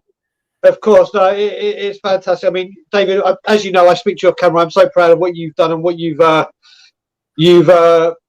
on to achieve, mate. And I'll be here always whenever you need to help and whatever, because you're just a superstar and like a brother to me. So it's looking good. But with this Kane, I mean, the one I'm more concerned about is Ndombele. I mean, to me, when we signed him, and some of the stuff we've seen that he can do with a football is something like, oh my God, how did he do that? It's like some of the things he does you don't expect to see with a football. Yeah. And we know what potential we've got there. And this summer I've gone from being got to keep him at all costs to he's got to go at all costs now, because you look at it, he's had I can't blame him for being a little bit with his mentality. You've had 4 managers in 2 years. We haven't found the right position for you. We just literally don't know what's going on. So we shall see. So Divine left Wigan because they were going into arbitration. They literally had to get rid of people. Kind of like Barcelona right now, but on a very smaller scale. And that's why he left. But as we were saying, with his mentality, you can understand that he's had 4 different managers telling him 4 different things, giving him 4 different fitness regimes. You can understand that. You can also understand when he came over, it was during COVID, so it weren't like all his family and friends could come over and whatever. So I get that. I kind of get the mentality. But for you, one of your biggest issues have been fitness, and you haven't been available for any pre-season games at all. It is quite frankly shocking. And then he came out with that, oh, my friends are leaving. As soon as I heard that, I was like, goodbye. You pay 200 grand a week. You know, it's ridiculous. You pay 200 grand a week, mate. You pay me 200 grand a week. I'll move to wherever you want, and I'll have WhatsApps with my friends. I live in Canada now. I spend my life on WhatsApp, speaking to people. I don't demand 200 grand a week. But the thing we've got to look at now is we're going to take a huge loss on him, because when we bought him, we saw him in the Lyon game, and we bought him, and he was ripping up the French league, and he was this huge talent. And the big boys were in for him. And now we go to sell him. And they're like, well, he's been at Tottenham for 2 years. He can't play more than 60 minutes. If his friends leave, he might kick his toys out the pram. He has a mentality issue. Who's going to want to touch him? Yeah. No, do you know what? I'm willing to take half of what we paid for him to get him off the books, to be honest with you. Look, it may be the case that we sell him. He goes to another club, he gets fit, and he ends up balling out. But at the end of the day, you know, I just don't think Tottenham's the right environment for him. It's clearly not yielding the best from him. You know what I mean? I don't think the Premiership is, in all honesty, David. I don't think the Premiership is. Yeah. No, that's fair. That's fair. We have Tony Hall. Brian, he says, I disagree about Endom flop. He's had 2 years to develop himself into the squad, and his attitude isn't there, and he keeps putting on weight. Look, Tony, it's 3 managers now. They've all said the exact same thing. Fitness. You know, we can't deny it. Look, and at the end of the day, he is an athlete, Tony, and the minimum requirement is to be fit. That's what I expect from all paid athletes, to be honest with you, Tony. But Brian... Yeah, the other thing I'd just say to Tony is... thanks, TJ. The other thing I'd say to Tony is, like, he's got a point now. One of the things we've got to look at, and I know full well with my mental health issues, when it comes to mentality, you don't know what's going on in their private life. I get that. But when it comes to the fitness, footballers, they have all these facilities available to them. Exactly. This is the thing. When it comes to the fitness, that is the number one thing for any athlete of any sport that you play. The number one thing is fitness.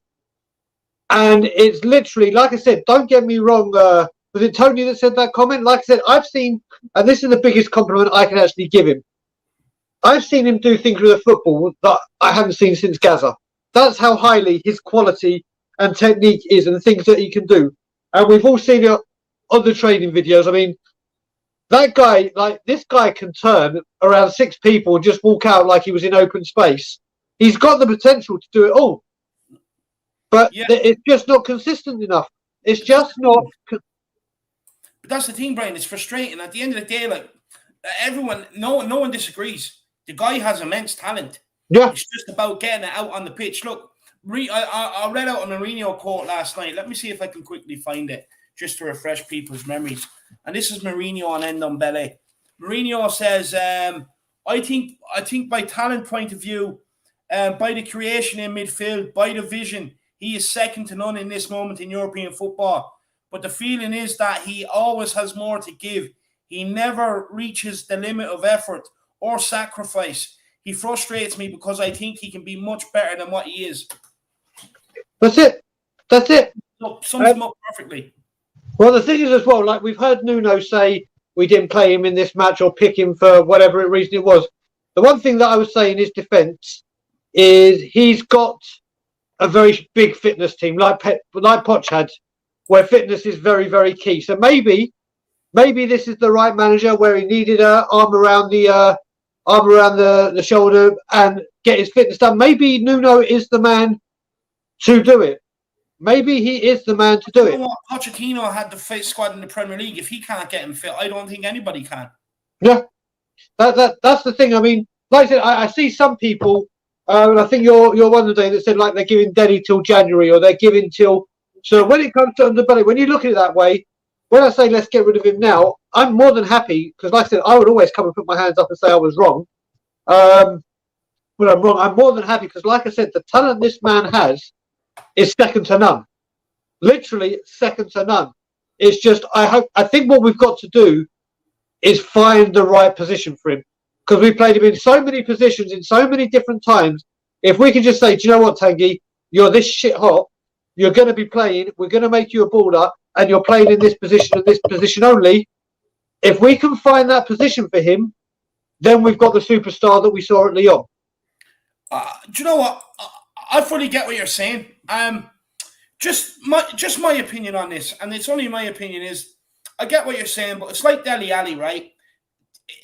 The days where the team is built around Dele Alli is gone. And it's up to Dele Alli now to fit into Nuno's plans, which credit due, looks like he's doing. And it's the same with Ndombele. You're not going to build a team around a player that's not fit. You're not going to find a position purely for a player that's not fit. Yep. It's suicide. You can't do it. For me, it's up to him to get into the manager's plans. I mean, that's it. I mean, I remember Harry Redknapp said something. When Harry Redknapp was manager and people were saying to him, listen, you've got all these players. How are you going to keep them happy? Harry Redknapp turned around and said, well, that's not my job. Their job is to make me happy, not my job to make them happy. So they've got to put in the work and make me happy for them. So it's kind of that where we are now with him. It's now their chance to turn around and say, Nuno, say, make me happy. I'm not here to make you happy. You're here to make me happy. And who knows, that might work. I hope so. Brian, because the situation is really pissing me off.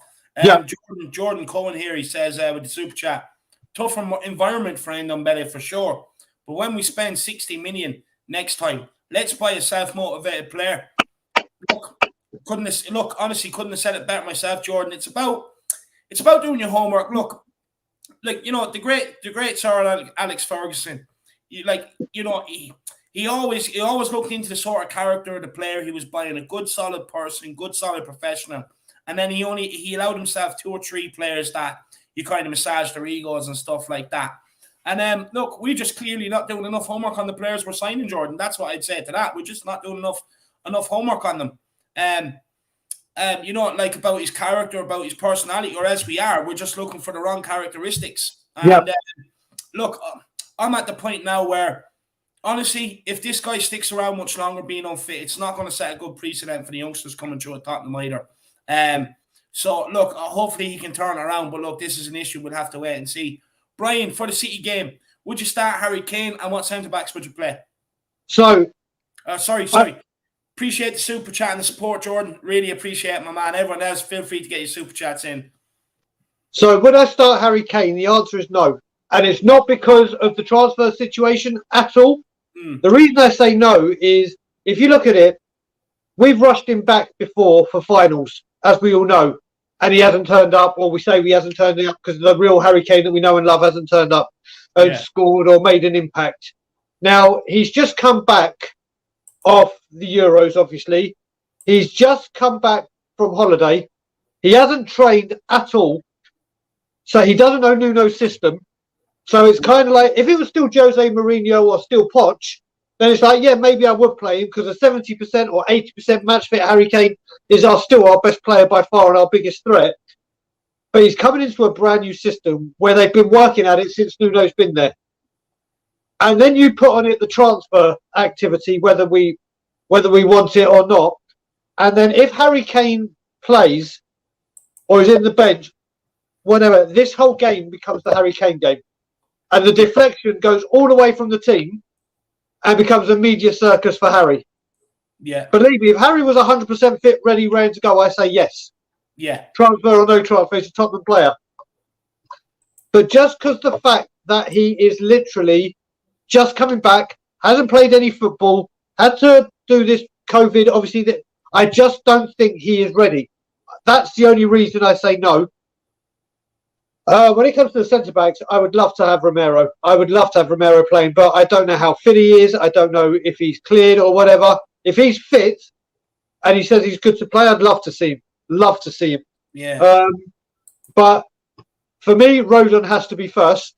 Yeah. If like Rodon and Romero, because I love Rodon. But then you look at it, and like you said, and credit to where credit's due. All right, it was only the filth, but I was very impressed with Davinson Sanchez. Yeah. Very impressed. I mean, there was one part where they kept saying, I was watching the stream. Oh, by the way, David, how's that link that I gave you that we went through? Potato. Did it work okay? Oh, no. I couldn't get it working properly, lad. All right, well, we'll have a WhatsApp and go through it again and try and get it working for you. But I couldn't get it working whatsoever, lad. I was sitting there trying my hardest, lad. It just wouldn't work. But I got a link in the end anyway. So okay, well, I'll tell you what. I have Sky Sports. I have the channels for the games. It was just that friendly game that. Okay. Yeah.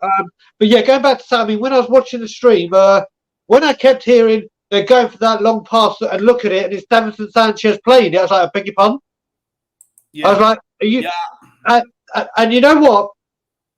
I have been one that have tried to when it comes to Sanchez, I've been one of the ones that have really wanted it to work for him, and really, like, even when people were slating him, I was kind of trying to see the good in him. And you got to remember, when he was alongside, we had this thing last season where every defender kind of played 4 games and we're doing well. Then for some reason, one of them just got knocked out. It's like, off you go.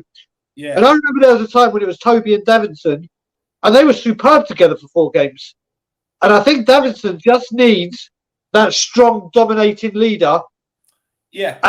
But don't get me wrong, if we can get another centre-back in, I want another centre-back in immediately. Oh, no, I'm the same, but I agree with you. Look, the way he was pinging them passes, I couldn't believe it, Brian. And look, if he can hit the ground running this season, take his opportunity now it's presented himself, by all means, I'll get behind him. But again, he had his opportunities last year. He was giving them. He let us down. So I just hope he takes them now this time. Well, you know, the other thing about it, David, I was thinking about this, is his first season at Tottenham, which was the season that I moved to Canada, so I saw up until December, I saw a lot of his games. All right, he was playing alongside a back three with Toby and Jan, but his first season he was phenomenal for Tottenham. And then literally he was shit after Pochettino left. And again, I think it goes down, not just because of the players, I think he's another guy that will thrive under a arm over the shoulder manager, which Nuno is. So who knows? It could be, you know what they say? I mean, we all say some managers, like in all walks of life, some people get feedback and take it, arm around the shoulder and motivation. And someone gets it where you wind them up so much, they're like, I'll prove you goddamn wrong. And maybe Davinson is one of the, put my arm around my shoulder, feel loved, and we'll go for it. Because we've got to remember, the first thing Mourinho said in that documentary was, I told the Man U defenders, strikers, to pin against you in the Europa League final because you were the weakest. It's like, what kind of, I'm your manager now. How does that sound if I go, yeah, I told my ex-team to target you because you're crap? That's not really going to do much for your confidence. Do you know what? I get it. But at the end of the day, I side on the caution that they're men, Brian. At the end of the day, Yeah, no, that you're right. Take a bit of criticism, and That you're right. It's how you take criticism. Like, I believe you should take criticism, take it on board, and try and improve and be better from it. So why can't these professionals, just because they're paid $200,000 a week, it doesn't mean they need their cock stroked and whatever else to get them out on the pitch. You know what I mean? Look, you know how I feel on the players, Brian. You know where I stand anyway. You know where I stand. You look at it as well. So let's use another player, for example, like Harry Winks, and we know how you feel about him for sure. I want him gone, but nowhere near as harsh as you. But you look at him, Winks has had these 4 managers, and there's been no development. So you can say, listen, we've tried with Poch, we tried with Mourinho, we tried with, all right, Mason, just a short time, whatever, but you're not responding or developing under any of them. Yes, you've had a couple of great games, but you haven't shown development in a serious way over this space of time, where with Davinson you did under Poch and didn't under Mourinho. Yeah. So it's kind of, so there's, you know what I mean? There's, not saying that, okay, I still agree with you, like, they're all men, they should be able to, like, put up or shut up, especially on the money they're on. But there are some people that thrive under different kind of managers, and maybe Davinson will be one of the ones that do it. I'm not saying he will, but maybe he will. No, I hope so. Well, look, Brian, I do have a long list to get through. No worries, brother. I did put the link in the chat, guys. Everyone, get out and check it out. The link for Brian's channel, I'll put it in there again throughout the stream. Thank you so much, David. That means the world to me. By the looks of it, you got a few subscribers off it anyway. The Harris Army is as generous as always, helping everybody out. But Brian, look, I appreciate you coming on, my man. Plug your channel, let them know what to look out for. Yeah, so there's going to be quite a lot of stuff. The Two Brian show is going to be a staple, which is we're going to have our first one on Friday, and we're going to be doing it at the normal time, which is 7 p.m. Eastern over here in Toronto, but midnight back home. We're going to do a few more. It's not just going to be a podcast. Thanks, it's going to be and Brad and everyone saying thank you. Honestly, I am honestly humbled. Thank you so much. But yeah, what we're going to do is we're going to do a few more pre-recorded bits, and what we want to do is make it a lot more interactive. Look, like you're doing with your fan shows and everything that you do, great. But one of the shows we're going to do, which is pre-recorded, and if any of you guys are interested, our social medias are simply at Tottenham on Tour, but all together, not like there.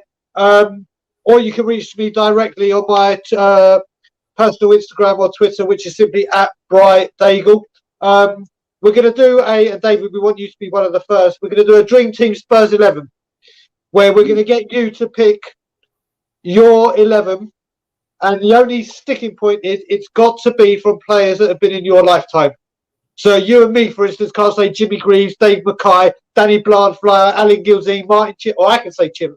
Can I? No, I don't think. No, I can't. They wouldn't be in my team anyway, lad. They wouldn't be in my team anyway. But you get my gist. And then what we're going to do, obviously, we're going to do it pre-recorded, but then we're going to discuss why you picked each player in a different position. But we're really going to choose 3 players of your choice that you really want to talk about, like your star defender, your star midfielder, your star striker. So if any of you guys are interested in doing that, please just reach us out at Tottenham on Tour, or send me a message at @BryDaigle, and there's going to be a lot more stuff. And we have a very, very special program, which only you know about, which no one else knows, that is getting kept very, very secretive, that everyone else will enjoy. It's a big show. It's going to be pre-recorded. It's going to be a series of shows. And yeah, please find us on Tottenham on Tour, and we want to make it like your channel as well, all the listeners and subscribers. So any ideas, and if you ever want to come on the show and have your say and talk about anything at all Tottenham, feel free. But David, honestly, thank you so much for your time, brother. Always a pleasure being on your show. And all the Harris Army, have a great evening, and we will speak very, very soon. And as always, Levy out. Absolutely, love it. Guys, please do get over and check out Tottenham on Tour. Here's the link again in the chat for you guys. Sorry. Make sure you do get over, check it out. Make sure you smash the subscribe on it for the Two Brians. Work very hard to get Tottenham away to where it is. Now they're going out on their own with Tottenham on Tour. So make sure you do please smash the subscribe on it, guys. help them out. I'm really looking forward to what they have coming out over the next little while. But look, guys, we'll keep moving on. We still have a few people there. We have Mark, Captain Turk, Marcelo, Lazier, Ellie, Modric, and Shamu. We'll bring on Mark. Mark, first of all, thank you for waiting so long, my man. No problem. Thanks for having me on, David. And I've been speaking to you on Twitter, on the DM, so I really appreciate you getting me on. Good to speak to you. No, look, I kept my promise to you. I didn't even need reminding, which I'm quite surprised about myself. Usually I forget. So, no, look, thanks for reaching out, man. I really appreciate it. And thanks for coming on and waiting. Like I said, I really do appreciate that. I know sometimes they can be a long way. I do go on the weird Tottenham TV ones and that as well. They're probably a bit more efficient about getting through to people, though. But look, first of all, first time on the show. So what would you like to talk about? And everybody, big up Mark in the comments, guys. It's his first time. What would you like to talk about, Mark? I mean, I'm happy to answer the questions that everyone else has been answering, really. I'm a big fan of the show. As I say, you've been keeping me...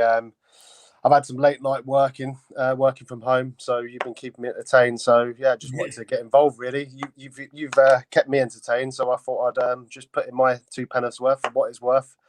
Just my opinion. Look, it's worth everything, honestly. This is what we want. We want Spurs fans to start coming out of the closet and, start telling us their opinions, their views and stuff like that. Because, look, sometimes, we can get boring. So it's about hearing different opinions and absolutely takes on things, Mark.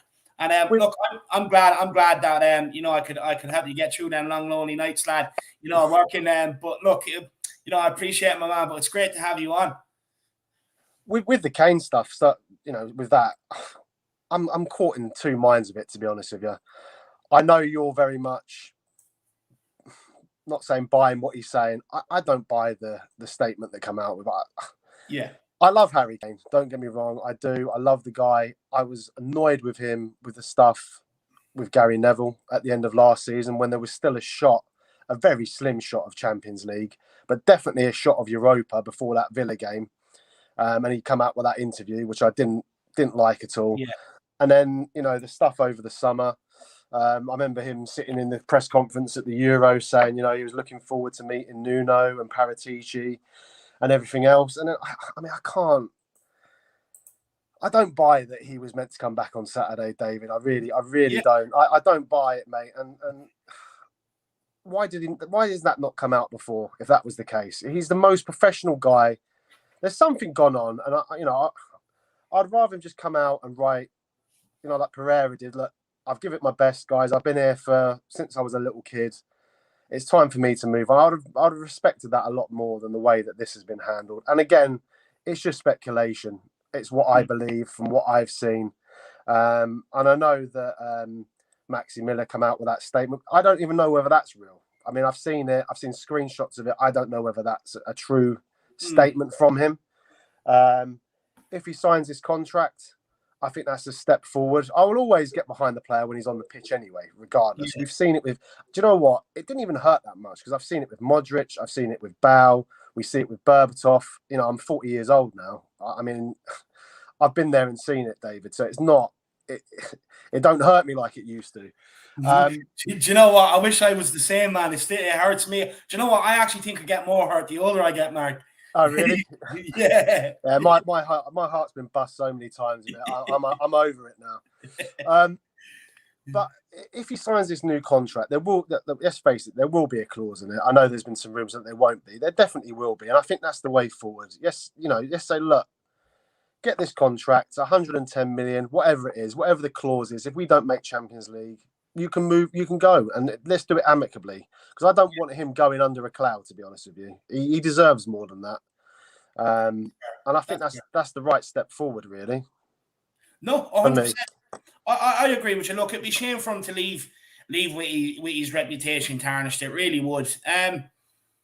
The only reason why I tend to believe Harry Kane is, right, because look, anyone that knows me, I don't always tend to believe Sky Sports. I don't always tend to believe journalists. I'm always a bit sceptical. And Harry Kane's the only one to make a statement. Now, I would love the club to make a statement. And if the club make a statement and tell me the contrary, well, then, yeah, fair enough. But that's the only reason why I'm tending to err on Kane's side right now is purely because he's the one that's made a statement. But I fully get everything you're saying. And look, at the end of the day, it's about opinions. It's about opinions, Mark. Like, look, to be honest with you, no matter what side of the fence we sit on, we all want what's best for Tottenham anyway. You know Absolutely. what I mean? And hopefully this situation can get resolved for Tottenham's best interest. Just quickly, Kenneth Blake says, new to football and have latched on to Tottenham. How does one in the US watch Spurs fixtures? Marcelo will be on now in a minute, and Nick from Lazy 8, Kenneth. So I'll ask them because they live in America and they'll be able to give you the information when they're on. And Mark Coyle, there's your shout out, my man. I hope you're enjoying life, and thanks for watching. But Mark, as well, on the Ndombele situation, where do you sit on Ndombele? Because for me, I just think it's getting a bit too much now. He's clearly not enjoying himself in England. It's the second time that he's kind of considering these options, and he's not fit. You can tell he's not fit. Where do you stand on Ndombele? I've never flip-flopped on a player as much as I have with Ndombele, to be honest with you. I've never flip-flopped because you see the talent. And I know you've just covered it with Brian. I listened to the conversation there. I've said that I think he has all the ability, and I say this, and I'm deadly serious, to be the best midfielder. He has everything. He's got the ability to be the best midfielder in the league. There is not anything that player cannot do. Well, I tell you one thing he can't do, and I've never seen him do it, no matter who it's against, is dominate a game. I've never seen him dominate. There's flashes of brilliance with him. He does amazing things. But have you ever seen him? Well, he never plays 90 minutes for a start. But have you ever seen him for 60, 70 minutes dominate a game? He never dominates a game. In fact, I've seen him after 4 minutes, Mark, guzzling water. Yeah, exactly. Yeah. And it's not good enough for a record signing. If we could get, I agree with you, if I get half the money, I'd get rid of him now because I think we can do better than that. I'd rather, has it been Basuma at Brighton, someone that's fully committed and will run around and put tackles in for 90 minutes. I would rather that than a flash player, really. And that's what he is. I think he may go on and do good things in other teams, but I don't think he'll ever do good things at Tottenham. That's my opinion. I would get rid of him, personally. No, look, I'm erring on that side too. I can't take any more of him doing this to us. To be honest with you, it's painful now. It's a record signing. It's it just hurts now at the end of the day, and we just need to stop this saga with Ndombele. And it's a crime, really. It's a crime what he's doing to himself because he has all the ability in the world. The guy got fit. Honestly, he like you said, Mark, he'll dominate games. He'll be the best midfielder one of the best in the world, in my opinion. I think so. But the problem we've got, David, with Ndombele is he's meant to be on 200 grand a week. Yeah. He's meant to be on 200 grand a week. Where can he go? Where can he go on 200 grand a week? This is where we're going to have the issue with him, I think, because the Italian clubs don't have any money. We could say, well, we could try and do him in a swap with Martinez at Inter, but they won't have the money. The reason they're getting rid of players is because they don't have the money. Barcelona don't have the money. Real Madrid don't. PSG won't want him. They've just signed Messi today. There isn't anyone really where I could actually see him moving on to. I couldn't see him going to the Middle East. Where would he go? That's the problem we've got, unfortunately. Do you know what? And it's a great point you've made there. It's a great point on 200 grand a week. Who's going to take him on 200 grand a week? And look, he's not going to give up that contract very easily, especially since he's eating half of it. You know what I mean? So he's not going to give that up very easily, Mark. I fully agree with you. That's a great point, man. Really enjoying your conversation here, Mark. You're a great guest, I have to say. But look, moving on to the City game. Actually, about the captain question. So you might have heard my question at the start about the captain. Would you keep Hugo Lloris as captain this season with 1 year left in his contract, not knowing what his future holds? Or would you give it to someone else going into the season, i.e. Hojbjerg, after him chewing up Arteta? That's a really tough one, to be honest. You don't often see them take captaincies off players. Yeah, I remember 1 years ago when they give it to Gerrard and they took it off. I think it was a keeper. It might have even been Dudek at Liverpool where they took it and give it to Gerrard or Vesterveld. I can't remember what the keeper was. I don't know. I think I'd probably give it to Hugo for this season. I'm a big Lloris fan, to be honest with you. I know he gets a lot of stick, but I think he's another one who's always been fully committed to Tottenham. He could have gone anywhere. He could have gone anywhere before he came to Tottenham too, Mark. Exactly. I think he's a great goalkeeper. He does make errors, but I think he wins you more points than than the mistakes that he makes to give away points. I would keep with Hugo. I do think that Hojbjerg would be a fantastic captain, to be honest with you. I think he's fully committed, isn't he? I would prefer to see an outfield player as a captain, but I think he's had it for so long. I think it would be hugely disrespectful to take it away from him. So I would probably keep with Hugo, I think, yeah. No, interesting as well, and I agree with you. Look, I love Hugo. You know, for me, I always say he's restored my faith in keepers. I grew up watching Ian Walker, you know what I mean, and keepers like that. So he's restored my faith in keepers anyway, I have to say.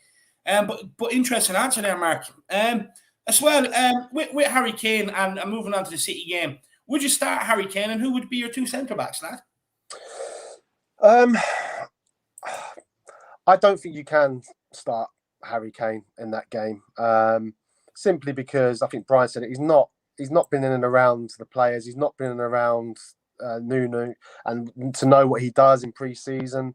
Yeah. And I think it's quite harsh on the other players that have been in training. So no, I wouldn't start Kane. If he is fit, I would definitely have him on the. Again, David, we don't know what's going on behind the scenes. We don't know his mentality. We don't know whether that Man City move is still rumbling in the background, whether he's going to even want to play and risk getting injured. So, from what the information we do know, I probably wouldn't start him. No, if he is willing to sign that contract, I would have him on the bench for sure, and be prepared to bring him on in the second half. But I personally wouldn't start him, to be honest with you.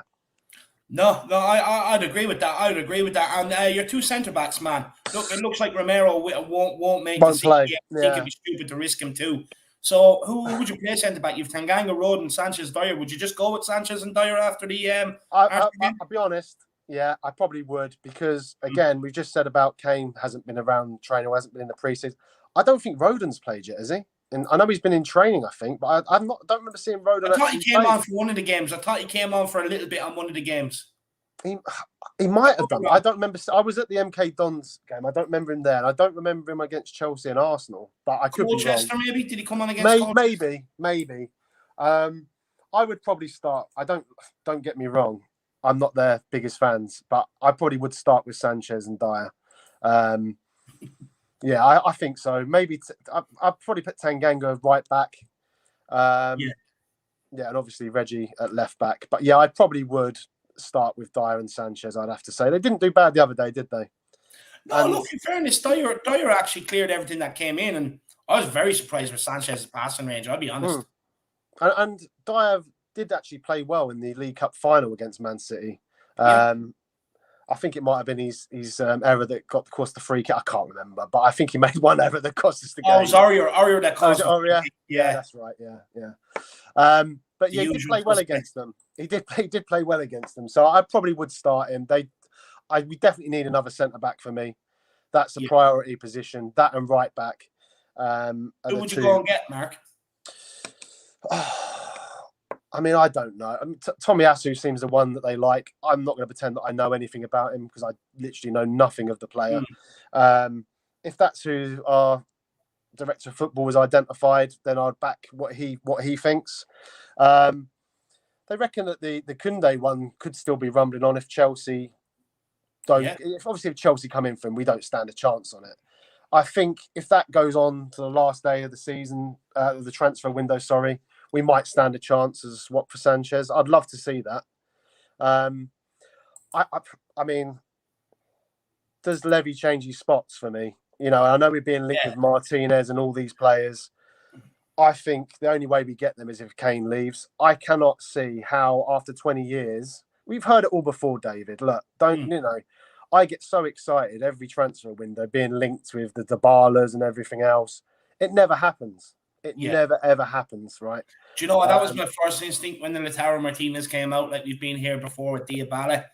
But just the situation's a little bit different this time with Inter. He has 2 years left in his contract, so they either have to think about selling him now, or if he doesn't sign a new contract, he's 1 year left and then get half the price. He's only on 45k a week, so that we could definitely negotiate, give him just double his money, bring him in. But also, Inter have to sell. They're in massive trouble. Hong Kong have called back the loans from the owner, and they want them quick, fast. So he has to sell. He has to make cash available. I do think there's a possibility we can get it done, but I agree with you. This one, I'm not counting my chickens till it's in, because I agree with you. We've been here before. Do you think, though? Sorry to start throwing questions at you, David. But do you think, as good as Martinez is, and it will be a stellar signing, it will be a top level striker coming in, would we still get a centre back and a right back, or is that the budget gone then? That's my only issue with it. Do you know what? That's a good question. So if we look at the business we've done so far, right? Gale, we paid what, 20, 30 million, I think it was. Yeah. Lamela shipped out. So that's a good piece of business. So that's 20 million gone. Galini, we don't pay for until next season. Who's the Romero? We don't pay for until next season either. No. So we've literally only spent about 20, 25 million now. So we still have whatever money they've had there from the start. But if we can sell the likes of a Sissoko, a Winks, and players like that, then that will free up money then to be able to get in, like a Tomiyasu. And the reason why Tomiyasu is because he can play right back and centre back, so he can double up. So that'll free up the money for him. So there is potential. There is potential there to be able to do the business we need to do. And I will say to you that the market does hot up coming towards the end of the market. Deals tend to get done a lot quicker, and deals can just happen out of nowhere. And I hope that is the case. But I agree with you on Aaron on the side of caution. You know, can we get it all done? I'm not sure. I'd like to think we can.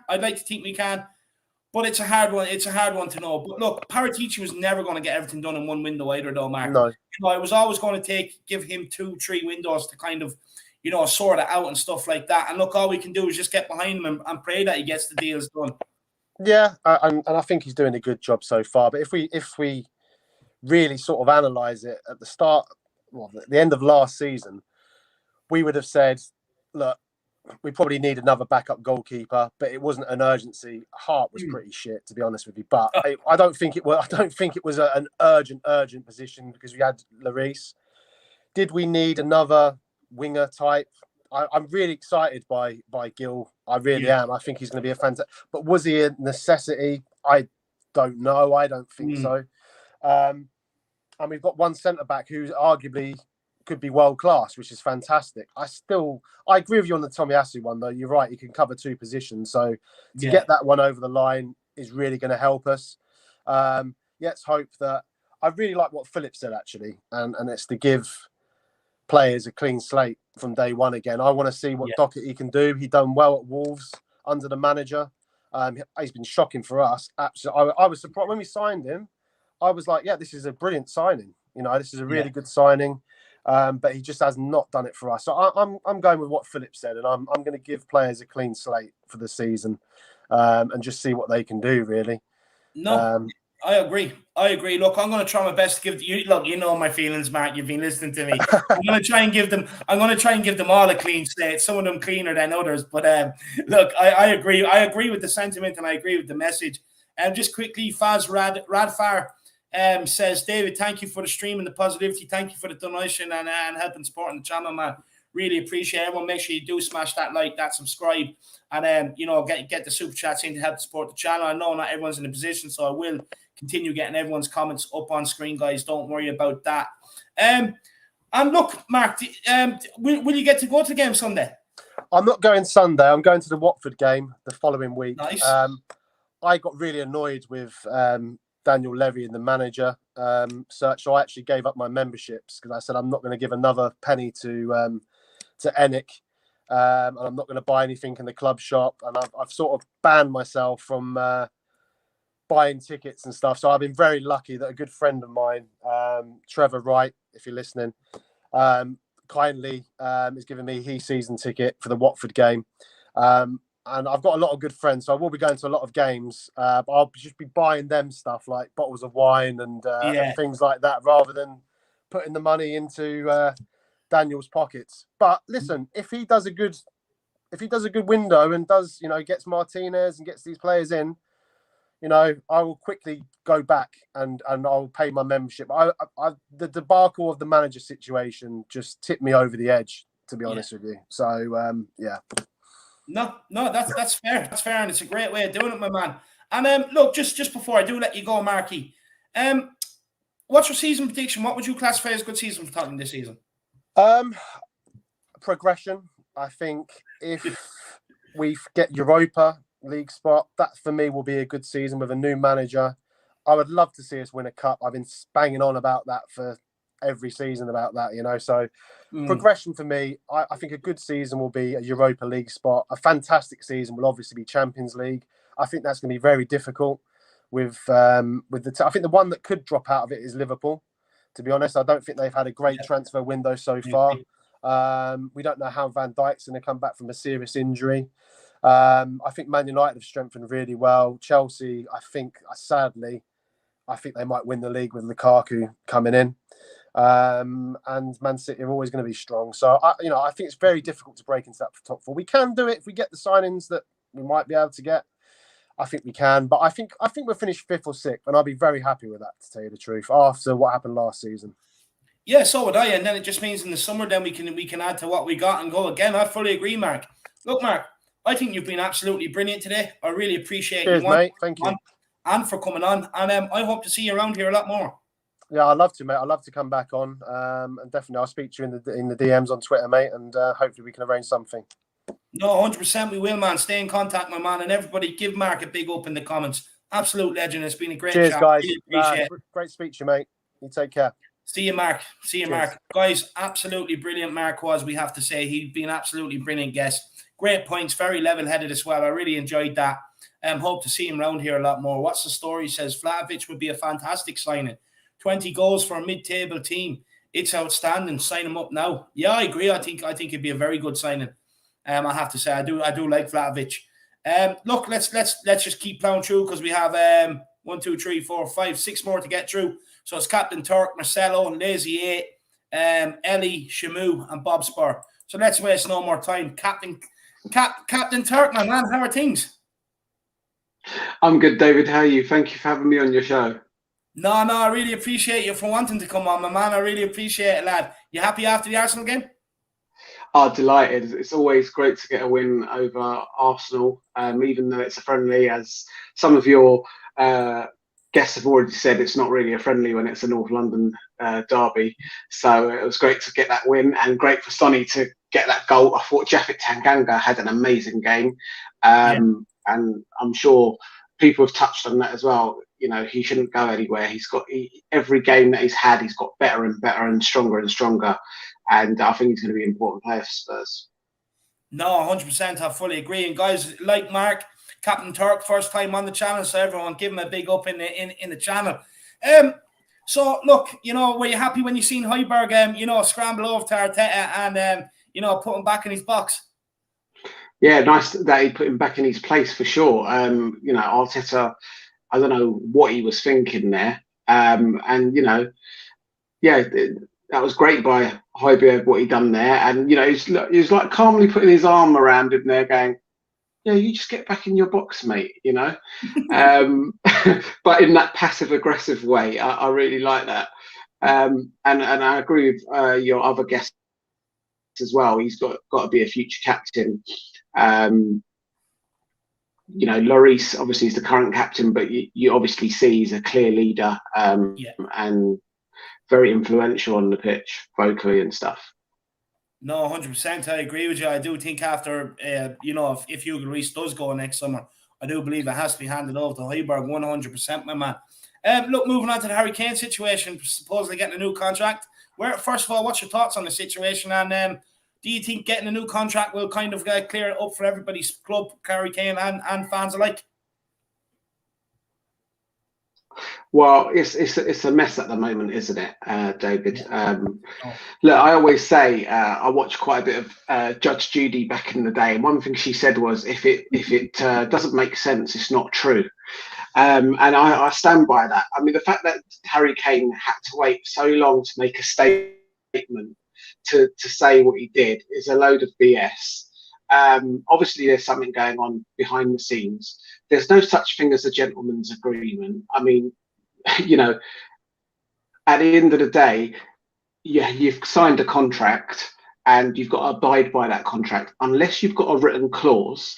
And hats off to Aston Villa for what they've done with Jack Grealish and the announcement that they made after the deal, explaining to everybody clearly and concisely how it all came about and why they accepted the offer. Spurs have done nothing of the sort. So there's a bit of fault from the club here because they've not said anything from the start to shoot down all the media stuff. They just let it roll on. And the same thing from Harry Kane's camp. So both parties slightly at fault here because no one's actually making a statement and putting their foot down. They're just allowing the media, and we know what Sky Sports is like against Spurs anyway, absolutely ridiculous. So yeah, there's obviously some sort of issue going on there, and obviously with Harry Kane, hinting to some things when he had that interview with Gary Neville as well. Oh, Levy might accept 100 million for me or whatnot. They might have had a verbal conversation, but it doesn't mean nothing unless you've got a clause in there. So going back to what you were saying, maybe they're discussing that contract now. What would make sense is, okay, let's sign another contract, put that clause in that you actually wanted, and if you stay another year and we get what that we see as your value, then we'll let you go. But someone pointed out that City only put an £80 million bid and never returned back with another bid. So, if they're not putting the bid in, you're not going nowhere, and that's the bottom line. So, it'll be great if he signs a new contract and gets the clause that he wants, in there or whatnot. But yeah, I mean, no player is bigger than the team at the end of the day, and we got to do what's best for Tottenham Hotspur. Yeah, no, 100%. I fully agree with you. What do you make of Paul Miller's comments, basically saying that Harry Kane was actually in the Bahamas at Joe Lewis's resort, and the club knew exactly where he was, and they knew he wasn't going to return. And the reason why he wasn't returning till Friday is because he's played a full year non-stop for club and country. Do you believe it? I get what he's saying. But again, if something doesn't make sense, it's not true. Why is Sky Sports turning up on the Monday expecting him to arrive then, or other media outlets?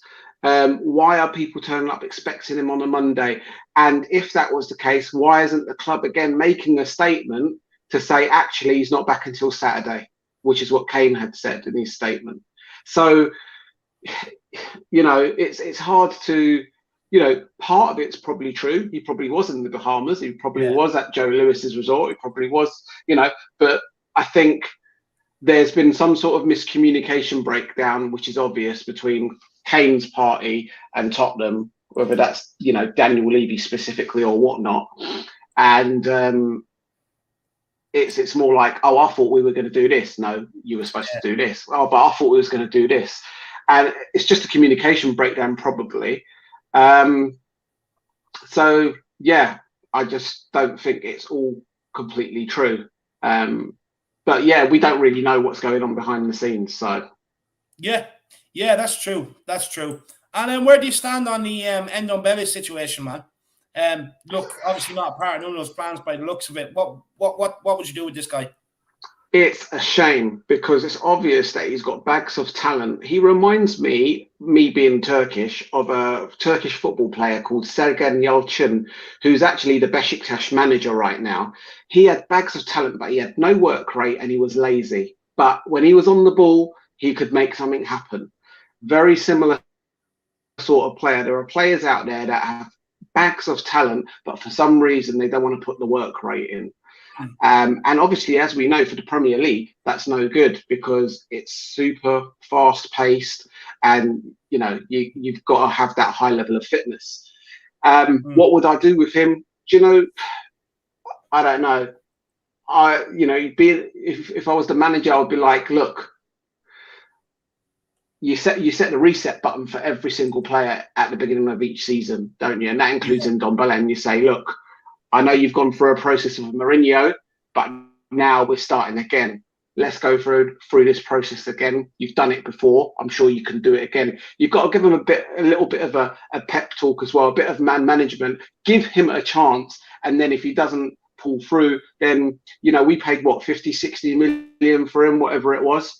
That's a lot of money, and we'll lose a lot of money the less he plays. So it might be worth sending him out on loan to get his value up and then sell him a year after that loan or whatever. Or if he has a great season, you can bring him back in again into the squad. But yeah, it is a tough one. It's a shame because he has got bags of talent, and he's someone that I would ideally want to keep in the team.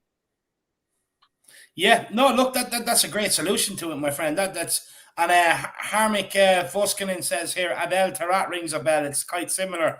Yeah, no, I agree with you. Yeah, no, that's an interesting solution, loaning them out. I have to say, the City game. Looking forward to the City game. Harry Kane, would you start him or not? And who would be your centre backs and right back for the game?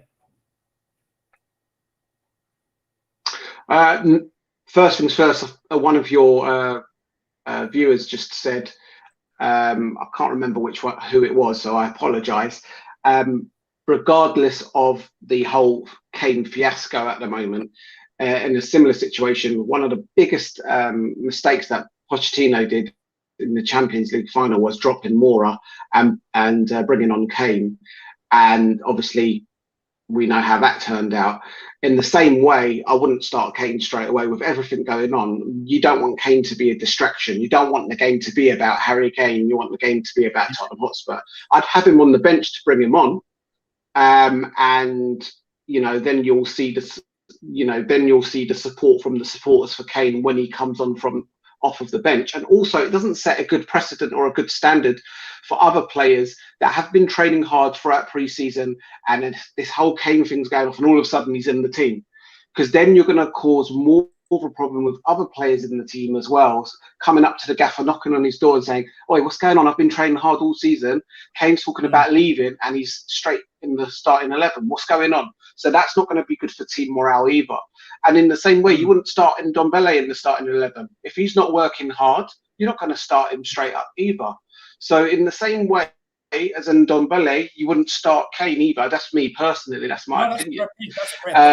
Centre backs wise, yeah. Centre backs wise, from what I've seen, I went to the MK Dons game. Tanganga was solid. Again, I'm going to big up Tanganga. He was amazing. To be fair, I would start Tanganga right back. And I know that's not his preferred position. I know he likes to play centre back. I would keep it as Dyer and Sanchez for now, and Reguilon on the left. The only reason why I would say Dyer and Sanchez, and I know it's not ideal, we want Romero and probably another centre back, but you need to have any successful team needs to have a settled back four. And from what we've seen in terms of how we've been building up over the pre-season, Dyer's played most of the games, and then Sanchez has come in as well. We haven't seen much of Rodon, as you've discussed as well. So you've got to stick to what's, the most settled solution for the team. And I would say Dyer and Sanchez, and then I'd probably play Tanganga right back. That's what I would do.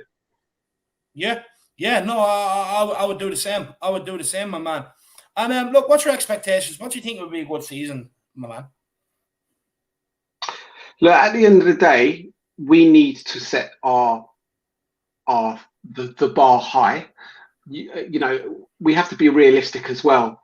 Other teams have strengthened, Man United have strengthened, Chelsea are going crazy in the transfer market. People are forgetting about Leicester. I mean, I know it's only the Charity Shield, but they've now won the FA Cup and the Charity Shield. We haven't even won those, right? Yeah. They're going to be in or around that area of the top 4, 5 or 6. Realistically, like most of your other guests have said, top 6, but we have to aim higher than that. We have to aim for top 4 again. We have to, both football related and financially related. We need to aim for top 4. If we set that bar higher and we come short, at least then we still finish 5th or 6th. But if we set it to 5th or 6th and we don't do well, we could end up like doing what Arsenal done or what we did last season. Yeah. So we got to aim high. We got to aim for top 4, and maybe, do you know what? Don't worry about what other teams are doing and just focus on ourselves. Because if we worry about other teams, then that that distracts us. Let's just do what Tottenham Hotspur does. Let's just play how Tottenham Hotspur play, and let's get into that top four. It might be a little bit unrealistic based on the circumstances, and it will depend on what other players we buy until the transfer window shuts.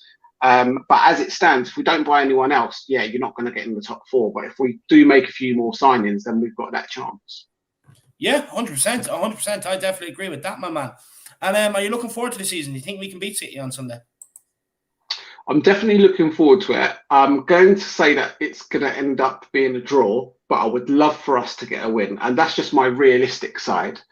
But that being said, watching Spurs in the pre-season, our attacking movement and intensity has increased so much since we had Jose Mourinho managing the team. And that's not taking anything away from Jose Mourinho. He's a fantastic world-class manager. However, you can just see the intensity and the fitness levels of our team has just gone up. So seeing that is such a positive thing, that I think that, we've got a chance of winning against City. I'll be optimistic, but realistically, I think it might end up being a draw. It might be like 2-2 or 1-1. Yeah. No, look, I'd take a draw. It's a good start to the season, to be honest with you. I think it'd be a good start point against City. I do think they're there for the taking as well. But lad, is there anything else you want to touch on before I let you go? Yeah, just one more thing I want to say about Dele Alli actually is that some people said about, there are glimpses of Dele Alli of his old self coming through. I actually think Dele Alli's starting to evolve more than anything else. The last few seasons, you can see in his body language that it looked like he wasn't really bothered and stuff. And, his work rate has really gone up, especially I saw him in the MK Dons game as well. He's really dropping deep, getting about. His work rate's gone up. I think you can see that Dele Alli wants it more. And I think he's going to do really well under Nuno Espirito Santo at Spurs. I see the good thing about Nuno. The good thing about Nuno as well is he's got this great friendly natured side, but I think behind closed doors he's also a disciplinarian, so he's got a good balance. He looks like he's a manager that's got a good balance. So I reckon he's going to get the best out of Dele Alli this season. So I think Dele Alli might end up doing pretty well this season. You know what? I really hope so, my man. I really hope so. But Captain Turk, you've done a great appearance today for your first time, man. I really do appreciate it. Everybody in the comment section, let's give Captain Turk a big up, man. I really do appreciate you giving up your time and coming on and waiting so patiently. Thank you very much. No, absolutely. No worries, man. Thank you. I loved it, and I'm honoured. No, look. All right, thanks, David. You have a good night, mate. No, it's my honour, man. It's my honour, and I'd love to see you on here again, man. Yeah, we'd love to come on. Whenever you're ready, I'm always available. Take care, and love your channel, and come on, you Spurs. Come on, you Spurs. I appreciate that, man. I'll see you again soon. Stay in contact, my man. Cheers. What an absolute legend there, Captain Turk, boys. Everybody get in. Give your big up to him. Say thank you for coming on. And another great guest, I have to say. So, guys, look, we have 3 guys left. We have Marcelo next. Then we have Shamu. And then we have Ellie last. And you can all tell Ellie how much I really enjoyed her Tottenham story. But look, let's bring on the man himself. The guy hung over from frenemies last night. It's Marcelo. How are you keeping, my man? Doing pretty good. Can you hear me? Oh, we can hear you loud and clear, lad. All righty. Let's get on it. No, so look, Marcelo, we'll start where we left off last night, actually, the Harry Kane situation. So it does look like he's going to get a new contract. What's your thoughts? Look, the positive side of me wants to say, you know what? Maybe he's changing his mind. Maybe he wants to stay at Spurs. Listen, David, you and I, we both love Harry Kane. I don't want him to go, man. If you asked me a week ago, I would have said, you know what? Harry Kane is dead to me. I can't believe he's doing this. Get him out, right? But, it's like Gareth Bale, man. Once they go, you're like, oh, like it just hurts. Yeah. So I don't want to feel that again. So I want him to stay. but let's be honest, it's probably just to get the release clause in it. You know, he's finally like smarting up. You know, he knows he can't. You know, there's no such thing as a gentleman agreement. The fact that he even thought there was such a thing as a gentleman agreement in football is ridiculous, considering, you know, there's clubs that are being owned by, you know, money like Chelsea where they're launder money. You know what I mean? And you're gonna think there's gentlemen's agreements in football. No. So I think he's starting up a little bit. I think he told his brother to get a new contract. But the good news is it does mean that he's probably gonna stay for 1 year. It does mean he is gonna stay for 1 year. Yeah, which is good news from us for Tottenham, Marcelo, because look, the link up between Kane and Son it's obvious, it's something special. So you know the fact that we can keep that and add to it and have the passion and the energy and the desire to win the ball behind them, it can only mean well for Tottenham. Yeah, and it's only a positive because it's like you said, David. You know, you got to get the emotions out of it. Like, I understand some fans are, you know, really disappointed and, you know, feel really disrespected for what Kane is doing. But let's also, like, you know, take the emotions out and, like, let's be realistic. Harry Kane is the least of our problem in this club right now, you know, and we don't, like, unless we make him become a problem, you know, we don't need to make him a problem just yet. We can just, you know, if we can stall it for 1 year, you know, and focus on other areas, it can allow us to do business and then for the next summer be ready to have a game plan without Harry Kane, you know. Yeah, so, it's time to sort it out properly rather than doing it all rushed. Yeah, so, like, for me, and, you know, I think if he signs a new contract, he won't down tool. I don't think he was going to down tool anyways. Yeah. But, you know, we keep an amazing striker. And, you know, who knows? Listen, Harry Kane always said, if we go in the right direction, he'll stay, right? Yeah. He will want to stay for Tottenham.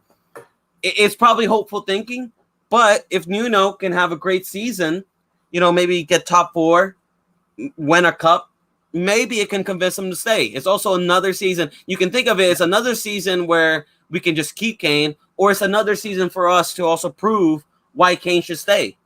You know, we can look at it both ways, you know, because I don't want Harry Kane to go. I'd rather just have the ambition of, you know, bringing in these top quality players and prove to Harry Kane why he should stay. I'd rather go from that perspective. And I think that's the perspective we should go to. I think that's what Daniel Levy should try to do instead of just trying to prepare a life without Harry Kane. We should be preparing how do we get Harry Kane to stay? You know. Do you know what? That's a great observation, Marcelo. And I do think the fact that they're trying to offer him a new contract, I know it's going to have release clauses in it and all, but I do believe it is in the hope of delaying it another year to give him a chance to get Harry Kane to stay. I do believe that's the ultimate goal. Hopefully. And they have the opportunity of, look, the thing is, though, we have to build on the squad come January. We cannot go idle in the market January because that will not convince Harry Kane to stay. No. We will have to go back into the market. And we need to spend, and we need it, like the Lautaro deal. I know that's something you're also going to ask. Get that done. Get it done. Yeah. It's not up to Inter anymore. Just get it done. All we have to do is do the personal fees, give Lautaro what he wants, and you know what? Screw it. Go for another center back. Prove to Kane that we're building a squad. If you can do that, I guarantee you he will stay. I hope so. And I agree with you. I do think he will stay. If we can prove to him that we're on the right track, which we are on the right track. We've got Galini in. We've sorted an issue there. We've got Romero in. Look, if we can get another 1 or 2 signings in the door, get rid of some of the deadwood, I classify that as a good preseason, as a good transfer window, and hopefully it will be enough. To convince Kane to kind of, you know, give it his all for 1 more year, because we have to remember the World Cup is around the corner, so he's not going to down tools. He's not going to do that. He's not going to sacrifice leading England into a World Cup. So look, I just hope it works out for the best. I do think offering the contract, it works out for fans, club, and player. I think it's the best decision anyone could have come to, and it guarantees we keep him for another year, another season, which means we're not adding to problems, which means we can fix problems. So I fully agree on that, and agree. Take the emotion out of it. I know people are very hurt by the situation. They're very hurt by Kane, but like once the emotions pass and everything else, and even if we did sell him when fans wanted to, a few months down the line or a couple of weeks down the line, they would have thought about it and said, maybe that wasn't the best decision right there. You know, maybe we should have waited till next season. But guess what? You know what would hurt even more? Seeing Harry Kane goes.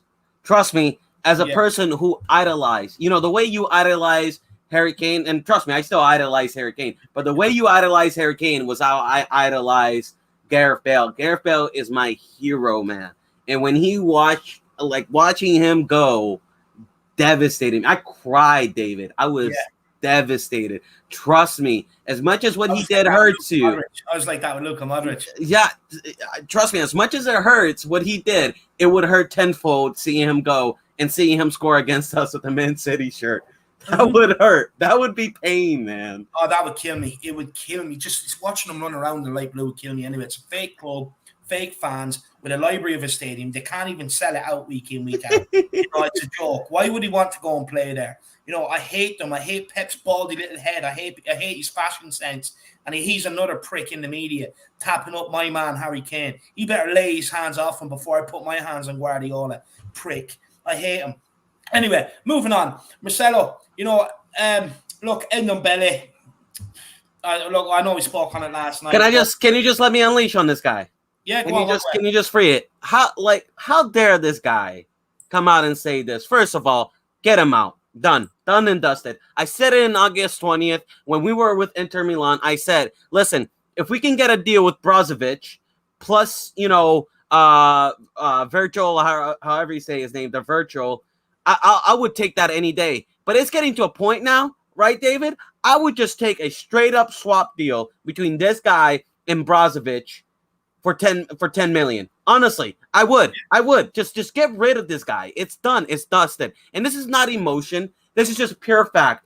We spent 60 million on him, right? And yes, selling him would mean we would take a hit on 60 million. But guess what? If we keep him, we're going to have to keep paying him about 250K a week.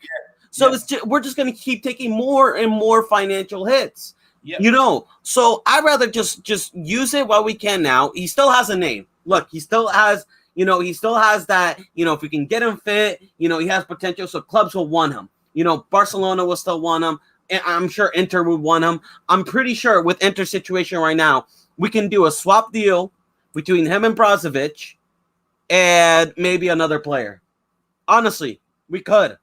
Like if I'm Tottenham right now, I'm looking at Inter and I'm absolutely rating them. And it's unfortunate for Inter, but that's just the way it is. When you see carcass, the wolves coming out and play. They don't let the carcass, out there rot. You pick on it, bro. And that's what Inter is right now. And if I was Tottenham right now, I would raid that Inter team because I think there's some gems in there. I think Brozovic is one of the best midfielders in the world, best central midfielders. He plays along Luka Modric. He plays in the Croatian team. He's an absolute beast. I think AOR, I forgot who was it that Moura from Leon. Yeah, no, but who was it? They mentioned it, just doing a swap deal with Leon and maybe ask for a little bit of cash. I forgot one of your panelists said that. I would take that deal. This guy is just not dedicated. And you know what? It's really sad to see because you and I both said he is a fantastic footballer. But I will describe him as this, bro. He's a Ferrari with no engine. It's all good and, looking at it, he's got all the pieces there, but he's missing the drive. He's missing that horsepower that makes a great player, So it does not matter. Imagine you bought a Ferrari and it came with no engine. It's practically useless. It's just for show. It's up here with this guy, Marcelo. It's up here. We've stated this many a times. You can have all the talent in the world, you know what I mean? Or if you don't have it up here, it's a waste of time. You have to be strong mentally. You have to be able to, deal with what challenges come at you to be able to navigate your way through the football world. And I hate to say it, but the guy doesn't have it. You look at you look at Raval Morrison, all the ability in the world, but never filled it because they don't have it up here. They don't have the dedication to live the life of a footballer either, and that's why they've been journeymen. And I think Ndombele could go down a similar path. I really do. At the end of the day, David, if I wanted to get just a talented footballer, I'll go to the streets of Brazil and I'll find someone in the street that if you wanted a talented footballer with someone carrying a bit of weight, give it to me. Pay me 200 quid a week, and I will do it. Yeah, you can find someone like that in the street. What separates a professional footballer from someone, who's just talented and has all football skills. Like, trust me, I see some guys in the streets of Brazil who just are ballers, man. But, they have a gut. So they can't run for 90 minutes. They can't barely run for 20 minutes. You know what I mean? The difference that makes a professional footballer is the intensity in which they can play football in. You know, and you know, Ndombele just doesn't have that intensity, especially for the Premier League, especially for the most intense league in the world, man. You know, so in my opinion, no, get rid of Ndombele. It's not Ndombele anymore. It's Endo fat ass. I was willing to give him a good start of the season, but you know, look, in terms of the reset button, I'm gonna say here, I'm gonna let the manager to choose that who he wants to give a second chance. At the end of the day, it's not up to us. It should be up to the manager who he wants to give a second chance. Yeah. But in my opinion, this guy, it's unbelievable what he's coming up with. You know, oh, my friends are leaving, Aurier or Sissoko. So what? We should stick with them because it makes you unhappy. Yeah. Go fuck yourself, bro. Go fucking with them. Go with them. No, look, seriously. Like, I'm so done with like what is that, bro? Like I've left my family from Brazil. You know, my dad, my parents, I've left most of my family are in Brazil, man. You know, and I did that for the better future. And I don't get fucking paid, not even with 10% this guy gets paid. Yeah. You know, like, what a fucking baby. Cry me a fucking river, bro. You know what? There's such a thing called Zoom. There's such a thing called, you know, fucking Skype or Discord or WhatsApp. You know, like, come on. We're all grown up here, David. You know, like, there's such a thing as called StreamYard. I'm talking to you from fucking the United States, for fuck's sakes. You know, like, cry me a fucking river, man. What a joke. Yeah, he is. He's a joke. That pissed me off. That when I said that honestly pissed me off. Yeah, no, look. Do you know what it is, Marcelo? I'm just sick of these players coming to Tottenham and pulling our pants down and you know, taking the arse out of them. You know, taking all the money they want in the world and not producing. We've allowed that culture to set in somewhere along the line, and we have to rid it. And this guy's the start. I believe it. This guy's the start. We can't be accepting it. Stefan Blythe says, let McDonald's come in for Ndombele on deadline day. Yeah, look, hopefully it's for a good bid, man. I take anything they want to offer. You know, if they want to offer a Big Mac meal, just send it over to me and I'll send Ndombele to them. Hot Spurs for Life with the super chat says, Sam Lee, Tier 1, just confirmed that Harry Kane has reiterated to Levy and Nuno that he wants to leave. The contract extension is also false. Look, I haven't seen anything on that. I'll be honest with you, and I'm not going to bother going checking that either. That's one I'll wait for tomorrow. I'll wait until I finish and go and have a look. But look, I take your word for it, Hotspur for Life. I hope it's not true. I really do. Look, honestly, who knows? Who knows what's the truth and what's a lie anymore? It's just such a, like, honestly, and this is what's annoying about Tottenham. It's the only club where, honestly, you don't know what's true, what's false. You know, and even when it comes from Tier 1 sources, for fuck's sakes, Fabrizio Romano has been, you know, pulled down, you know, his pants pulled down by us. You know, Levy has pulled down Fabrizio's pants. Even Alli Gold, that man nearly went, like, through a mental breakdown through that manager fiasco, you know? Like, this club, honestly, can we just also talk about this club? It's just like, can we just have some honesty at least? Some honesty between, you know, between us, you know, like with the fans, you know, like I like Aston Villa, you know, they come out with a video and, you know, they explain step by step what happened between them and Jack Grealish. And that felt so refreshing to see. And I'm not even an Aston Villa fan, but like, that was like, wow, you know, like a board being honest with their, you know, with their fan base. It's just like, but we're the worst at it, man. You know, it's like playing tic-tac-toe with these fuckers sometimes.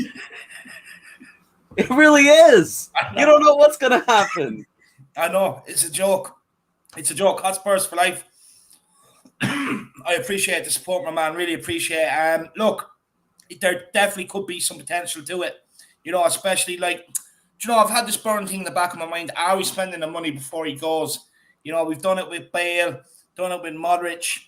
I hope we're not doing it again, man. But I've just had a look. I haven't seen anything on it. But look, I take your word for it, man. I hope you're wrong. I hope you're wrong at the end of the day, but I take your word for it, and I appreciate the super chat, my man. Everyone else, feel free to get them in. Look, Marcelo, I agree with you. We just need to start being honest with each other as fans. Stop protecting players that don't deserve it. Start just being honest, telling the truth. You know, be like, stop defending players with stuff they can't do when we've never seen them do it. You know, Yeah. all this what ifs, what. We Poor can't- Steven Bergwijn, the way some people describe him, he's the next Ronaldinho, for fuck's sakes. I know, You know. we can't keep running our club on what ifs. We can't keep doing it. It's an absolute killer. So it is. Chris Berry says Dave Levy said you would take 190 per week. Yeah, no, 100%, my man. Look, Marcelo, moving on as well. Moving on to the City game. Would you start Harry Kane, and who would be your centre backs and right back for the game? No, I will not start Harry Kane. Simply for the fact is, one, we don't need Harry Kane to beat City. We've actually beaten City 3 times without Harry Kane. In fact, honestly, Harry Kane is usually not even the best. He doesn't really have a good performance against City. It's usually Son. You know, I would personally in North London derbies is, you know, where I would take Kane, or against United, because, you know, those are teams usually Harry Kane turns up. But I think City is usually always Son. That's always our star player against them. But I mean, obviously, I would love to have Kane, but simply because, one, he missed training, so it's not a good look from the manager's standpoint that a guy who's missed all of preseason, missed all of the preseason training, could just come in and automatically start. You know, you got to set some boundaries, you got to set some standards, and two, it probably won't do Kane any favors. You know, he hasn't had a preseason. He hasn't had any training. It's like, you know, we've been saying, you know, he hasn't played under Nuno's system. So it's really like you're kind of sending, you know, he is a great, you know, fantastic player, but you're sending him kind of blindfolded. Yeah. Really. You know, so in my opinion, it doesn't help. Like, in fact, playing him would probably weaken Spurs and also hinder Kane. It's like the Champions League final, you know, where he just wasn't fit. He wasn't playing the system that Pochettino was playing recently, where, you know, he was playing the 3 at the back with the wing backs and 2 up front, you know, and he had a terrible performance in a Champions League final, and it hindered Spurs as well. So I think it won't do us any justice. I'll put him in the bench. If we need him, we'll put him in. That's him, but that's the most. I would not play him. A question I asked a few people throughout the show, Marcelo, is, look, Hugo Lloris has 1 year left on his contract. I'm not inspired by him being captain anyway. I know you're not. This season, would you let him keep the captaincy for 1 more year, or would you take it off him now and give it to someone else? I don't think we can take it off him, as much as I want to see Hojbjerg be captain. You know, you also got to show some respect to Hugo. He's been a captain for years, and he's been a good figure at the club. He's a legend, in my opinion. He's one of the best goalkeepers I've ever seen at the club. I mean, really, the guy is a fantastic goalkeeper. Some people forget that. He does have his bad games. But, you know, it's like, I understand why people want Hojbjerg as captain. I want Hojbjerg as captain. But you also can't just give the captain. You can't just do that to Hugo, a senior player, and just give it to the new kid in the block. It's just disrespectful. So I would make Hojbjerg vice captain, 110%. I would not make Kane vice captain. I would make Hojbjerg vice captain. But I would stick with Hugo for this season. Yeah, that's fair. That's fair. And look, last question for you, Marcelo, is, but obviously besides Kane and Son and Pierre-Emile Hojbjerg, what player do you actually think is going to start for Tottenham this season? Honestly, I think I have 2 in mind. And I think one is going to be Lucas Moura. Yeah, I think so. I think he's going to excel under Nuno, because, like I've always been saying in the preseason, Nuno likes those pacey wingers, and I pointed to Neto and Traore.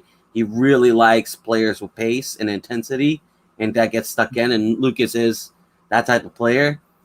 And I think, you know what? I think some people are also saying it. I think I haven't heard anybody say this, but not Giovanni Lo Celso, Reguilon. I think Reguilon could have a great season this season.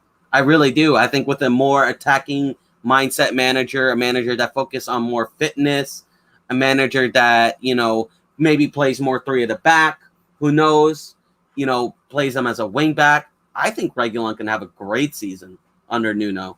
He seems like if you look at it, Nuno loves bombing fullbacks. You saw what he did with Doherty. And I think some people are forgetting, man, how pacey and great Reguilon can be. And I think he's going to excel under Nuno. Do you know what? I really do think so too. I believe he will. Look, I think there's going to be a few. I think Reguilon, Lucas. I do believe. I'm backing my man Skip. To be honest with you, Yeah. I back this guy all the way. I think he'll have a breakout campaign. I think he'll be very good. The reason why I won't say Skip is because I feel like we're going to play him a little bit more rotation. I don't feel like we're going to play him as consistently as some other midfielders because we just have so many options.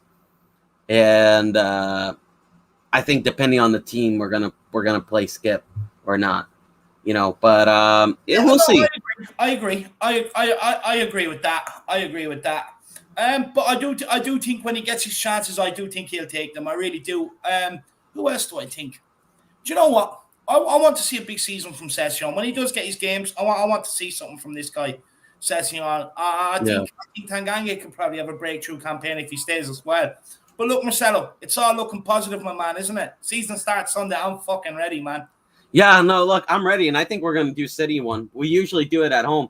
Like I said, they're not allowed to beat us at home. It's football heritage. They're just not. They just don't beat us at home, and we usually always do them. And it's always a cagey game. It's always, they miss a lot of chances, and they should be beating us, but for some reason we always make it through. And honestly, I think this Spurs squad has something to prove. I think a couple of these players have something to prove, especially with the way the media is treating them. And I like this Nuno vibe, man. It's really like it feels like we have like I don't want to like make it a diss on Mourinho, but it feels like we're actually kind of being modern again. Mourinho was kind of like the old school guy, and it worked back then, and I'm old school. I'm with you, David. Tough mentality. Champions, fucking, just do that. But that's not how it is today. Let's be real with it. That's not how players are these days. And I feel like we finally got more of a modern manager who focuses on fitness, mental health, and all that stuff. And I think I see the squad a little bit more collected as a group compared to Mourinho. Yeah, no, I agree with that. I do think they're a bit more collected, lad. And I'm positive going into the season. I really am. But look, before I let you go, man, well, what's your predictions? Do you think we can get top 4? Are you happy with top 6? I want us to obviously go for top 4. I don't want to say, we should just go for top 6. No, the objective should be top 4. Try to get top 4. But if we can't, if we just fail by, honestly, I think someone else said, I think it was Matthews. He said, as long as we see improvement, right? As long as we see improvement. And I just want to see improvement. If we can get, 5th or, we can, challenge for top 4 and just, miss by a couple points, that's still a good season. And if we can win a cup, forget top 4. If we can just win a cup, a FA Cup and, a Conference League, that's huge. That's a trophy. That's what this team is missing, David. It's some trophies, and it can be another like confidence booster for next season for top 4. But for me, like I'm not really looking at top 4. I want us to like go for the FA Cup. I want us to go for the Conference League, and I want us to go for the Carabao. Honestly, I just want us to win a trophy. No, look, I fully agree. I'm the same. Look, if it means we have to sacrifice the league to go deep into cups, I don't mind doing it. Honestly, I just want to see trophies at Tottenham. I'm still hurting over the Carabao Cup final last year. I know everyone else is, But look, Marcelo, I have one more person to get to. Look, it's been an absolute pleasure. Everyone really enjoyed Frenemies last night. The feedback has been insane. If you've been sleeping under a rock or hiding and you haven't seen it, get over there and check it out. But Marcelo, look, you're a huge hit, and the fans love you. So I appreciate you coming on, my man. And thanks for waiting for so long as well. Yeah, no, I love you too, David. It's always an honor being your channel. And come on, you Spurs. And love all you guys watching. Big up you. And we're going to have a good season. Just believe. Yeah, exactly. Everyone, you need to believe. Everyone, big up Marcelo in the comments. I really appreciate it, my man. I really do appreciate you coming on. Yep. Thank you, David, and bye-bye. Absolute legend, guys, in Marcelo. What an absolute legend. Popping on, sitting there waiting for ages as well. You honestly, the guy's such a gentleman. But look, speaking of one legend, moving on to another legend, and it's the last guest of the evening, and it's the goal. It's Ellie herself. Fresh off the Spurs story. Everybody, get in the comments. Let us know what you thought of Ellie's Spurs story. One of the highest viewed on the channel. Absolute cracker. Ellie, I'm sorry for keeping you waiting for so long. That's all right. How are you, my love? I'll wait forever for you, David, to come on your show. No, I appreciate because you were in and then you had to go off and do something and then a load of people came in, you know. That's all right. No, it's all good. It's all Save good. the best to last. That's it. Exactly. Save the best to last. But how are you keeping in there? I'm all right. Yeah, I'm looking forward to all your questions and getting stuck in. Got my Sonny Cup, got my Kane Cup. Yeah, we've got to play them both, haven't we? Champagne in one and vodka in the other, is it? Well, it's Ouzo is popular from where you come from, isn't it? It's a bit of ouzo, yeah. Don't tell my husband. That's the right job. That drink will fuck you up anyway, 100%. Yeah. Well, look, Ellie, did you enjoy your family function at the weekend? Yeah, it was lovely. You know, when you meet all your family, like you talk to them on the phone and you're working hard and you meet up. It's so nice. So I got 7 brothers, so it's fantastic, and all their wives and the children. It's a family affair, isn't it? Like when you go Spurs and you're with your Spurs family. It's the same. Yeah. It is. A lot of banter. Stop. 100%. But Ellie, look, I know you didn't get to watch all of the game, but I presume you watched the back or you watched highlights. I know how passionate you are. Yes. So, look, what do you think of the Arsenal game? Are you happy with the win? Bloody hell, am I happy? I'm like on cloud 9. You know, I'm going into work yesterday and there wasn't any Arsenal fans though, apart from one gentleman on the phone who said, I was saying we beat the Gooners 1-0 and he said, I'm a Gooner. So I just said, oh, what a shame, you lost to us. 1-0 to the Tottenham. I just wish there was an Arsenal fan there, I would have ribbed him. Stop. But just quickly, what's the story says? Really enjoyed your Spurs story, Ellie. It brought back great memories. Come on, you Spurs. Hoddle is God. He is. He's God and he's Jesus. He's both. I'll take that. Man Jess says, Ellie, your Spurs story was amazing, so interesting and entertaining. Winks 1980 says, love the story the other night, Ellie. Breath of fresh air. Thank you. People really enjoying it. And Lazy 8 says, big up, Ellie, the original Lady Hotspur. What a story. Big up, Lazy 8. Really appreciate the support, my man. And Ellie, you know what you want to say to him? He says, what a story. Yeah, you know what it is, right? Because I've got quite an interesting life because I grew up with all boys. So there wasn't really much to do but play football. We just played football. And you know, when you play football so much and you love football, you live and breathe football. And then obviously Spurs is my club. I was born in Tottenham, Beaconsfield Road in Tottenham. I grew up there. It's in my heart. I love Spurs. Yeah. I'll do anything to watch them. You know, I'll go a million miles to watch the Spurs. Yeah. No, 100%, and everyone can tell if that. I've got the money, I'll do it. No, 100%, Lazy 8. Big up for the super chat and really appreciate the support, my man. Ellie, one thing I know you'd love from the derby, I'm pretty sure you've seen the image since, but Hojbjerg going over to Arteta and put him back in his box, making him look like that bitch. I love it. I mean, Hojbjerg's a legend already, isn't he? He's been with us for years. And like every fan I speak to, they absolutely love him, and even opposition fans, they're really appreciating how good he is as a player. Yeah, and it's not just his work ethic; it's his mentality. He gets to all the players and he's directing them. That's what I love about him. He's a true captain. I can get why people are saying let Lloris have the captaincies still, but I know I would give it to Hojbjerg because he's going to drive us even to greater heights. Yeah, because he's more vocal and he's tactically aware. Yeah, you know, he sees things before other players do, and he'll get there because he's got lots of passion. Yeah, he's run his heart out. I love him. Ellie, he's that much of an animal. None of the Arsenal players went over to stop him having to go on Arteta. Imagine that. Do you know what I mean? They're not going to go near him. No. He'll give him a bit of Danish bacon, wouldn't he? Oh, stop. He'll just give him a Viking elbow, you know what I mean? The Danish stare, you know? You're slapping with the Danish bacon, David. A whole Right packet. across the back of the head. Get out of there. Absolutely Yeah. love it, of course. Of course. But look, moving on, the Harry Kane situation, Ellie, it does look like, apparently, that he's going to sign a new contract. What do you make of that? Yeah, I'm very happy about it. We've got to keep our best players, like I said in my Spurs story. Yeah. Why are we selling them? We would, if we didn't sell all those players, just imagine what we could have achieved. Because these players are all winners. They went on to win things. Every player we've sold has gone to win things. Yeah. We would have done it because those players, we should have kept them because not only because we would have won things, because they entertain us. Yeah. They're skillful entertainers. Look, you see Ericsson, Gaza, Modric, Bale, Berbatov, Sheringham. That's just naming 7 already. Yeah. These players, if we just hold on to them, stop selling our best players for God's sake.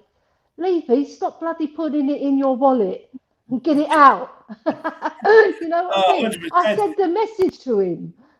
I bet you Levy stitches his pocket close so no one can get the wallet out, Do you know what I mean? He's a joke. He's tight. He's a joke. But, look, with Harry Kane, would you start him against City, Ellie? Yes, I would. I disagree with everybody because Harry Kane is a true professional. He would have trained probably harder than all of them in those 2 days that he had. He would have got himself fit and he would have been fit before, right? Because he loves football, Harry Kane. So he won't be out of shape and he'll be listening to what Nuno says. He's a very intelligent man. Yeah. Right, so he knows how Nuno wants to play. He plays with intensity, Nuno. That suits Harry Kane because that's the sort of player he is.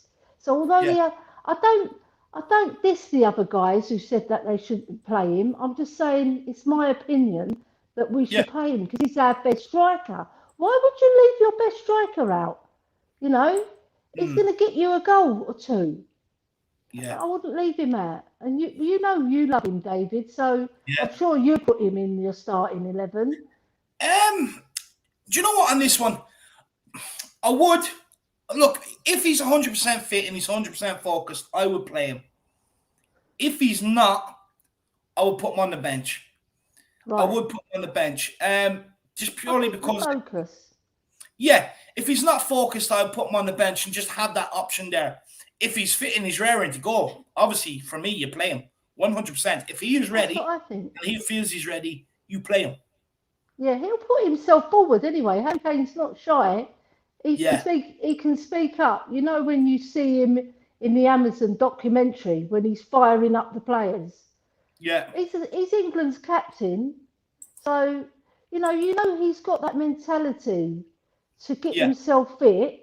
You know that 100%. The focus, maybe he's been tipped, a little bit away, but he's a true professional, Harry Kane. Yeah. He will. I'm sure in the next few days, because we've got till the 15th. It's only what I don't even know what day it is, David. It's Tuesday, so it's probably the 11th by now. It's 11th now. Yeah, it's 11th now. It's Wednesday. Yeah, we still got 4 days. The best players in the world, they can do it in 4 minutes, let alone 4 days to get focused. Because their love is football. All they're thinking about when they're waking up is football. Just like I said with me, I thought football all the time. And Harry Kane's like that. Yeah. That's why I think he'll be okay to play him from the start. And if he's not at it, he's not at the races, we can always pull him off and bring on another player. Like Dane Scarlett, give him a chance. That's true. Imagine that, Scarlett replacing Kane. That'd get the fans talking, wouldn't it? 100%, especially if he got the goals. Especially, I'm a big backer of Dane Mbappe. I truly believe he will be world class. Ellie, another thing, Paul Miller, ex-Spurs pro, has come out and said that what's all the fuss about? That Harry Kane was actually in the Bahamas at Joe Lewis's resort, Tottenham knew exactly where he was and knew exactly when he'd be back, and that he's played a whole year for club and country. You know, that they knew he'd be back on Friday, like he reported back Friday, and that he will be given a new contract before the City game. What do you make on his comments? Well, put it this way, Paul Miller's a Spurs man. I believe him over what anything Sky Sports or fake news in the Sun, Kim Kardashian news, like you said the other day, made me laugh. But Paul Miller's a Spurs man. He's got the inside track, hasn't he? So why believe all this rubbish about him? And why? Harry Kane came out and said it anyway himself. All right, it took a little bit of time to say it, but he didn't have to answer to anybody because he's Mr. Tottenham Hotspur. He's been at our club since he was a kid. He loves Spurs. He loves Spurs with all his heart. He doesn't even want to leave, but he can see if we build a team. We've started with Romero. That's a very, very, very good start. Flipping fabulous player, and he's going to see that. He's going to see that these players are going to lift the club to a different level. It only takes 2 or 3 more players, and we're there. We can 100%. compete. 100%. Well, speaking of players, Ellie, one of them is Lautaro Martinez, and the other one is Vlahovic, heavily linked with them. Let me just get you the stats that I have for Lautaro Martinez. So he's played 132. I'm telling you, Jack's on holiday, so I had to incorporate him somewhere into the show. I miss him honestly, with the amount of people today, the amount of comments and trying to do everything. Honestly, I miss him big time, Ellie. I miss him big time, trust me. But look, Lautaro Martinez, he's played 132 games for Inter, 49 goals, 20 assists. He's 2 years left on his contract. He's only on 45k a week. Do you think this is a deal we can get done? Yeah, I'd get it done. Don't waste any time. Get him, because like Inter Milan are bankrupt. This is the time. Get him cheap as well. Because if they weren't bankrupt, he wouldn't be going for that money. They'd be asking a lot more money for him. So let's get him in. Paratici, come on, get him, boy. Well, I hope so. Don Paratici gets him in. Look, they have signed Dzeko. They have signed Edin Dzeko, and they're looking at someone else to replace him. So hopefully when they get that done, you might see more movement on the Lautaro Martinez deal. Yeah. What happened there?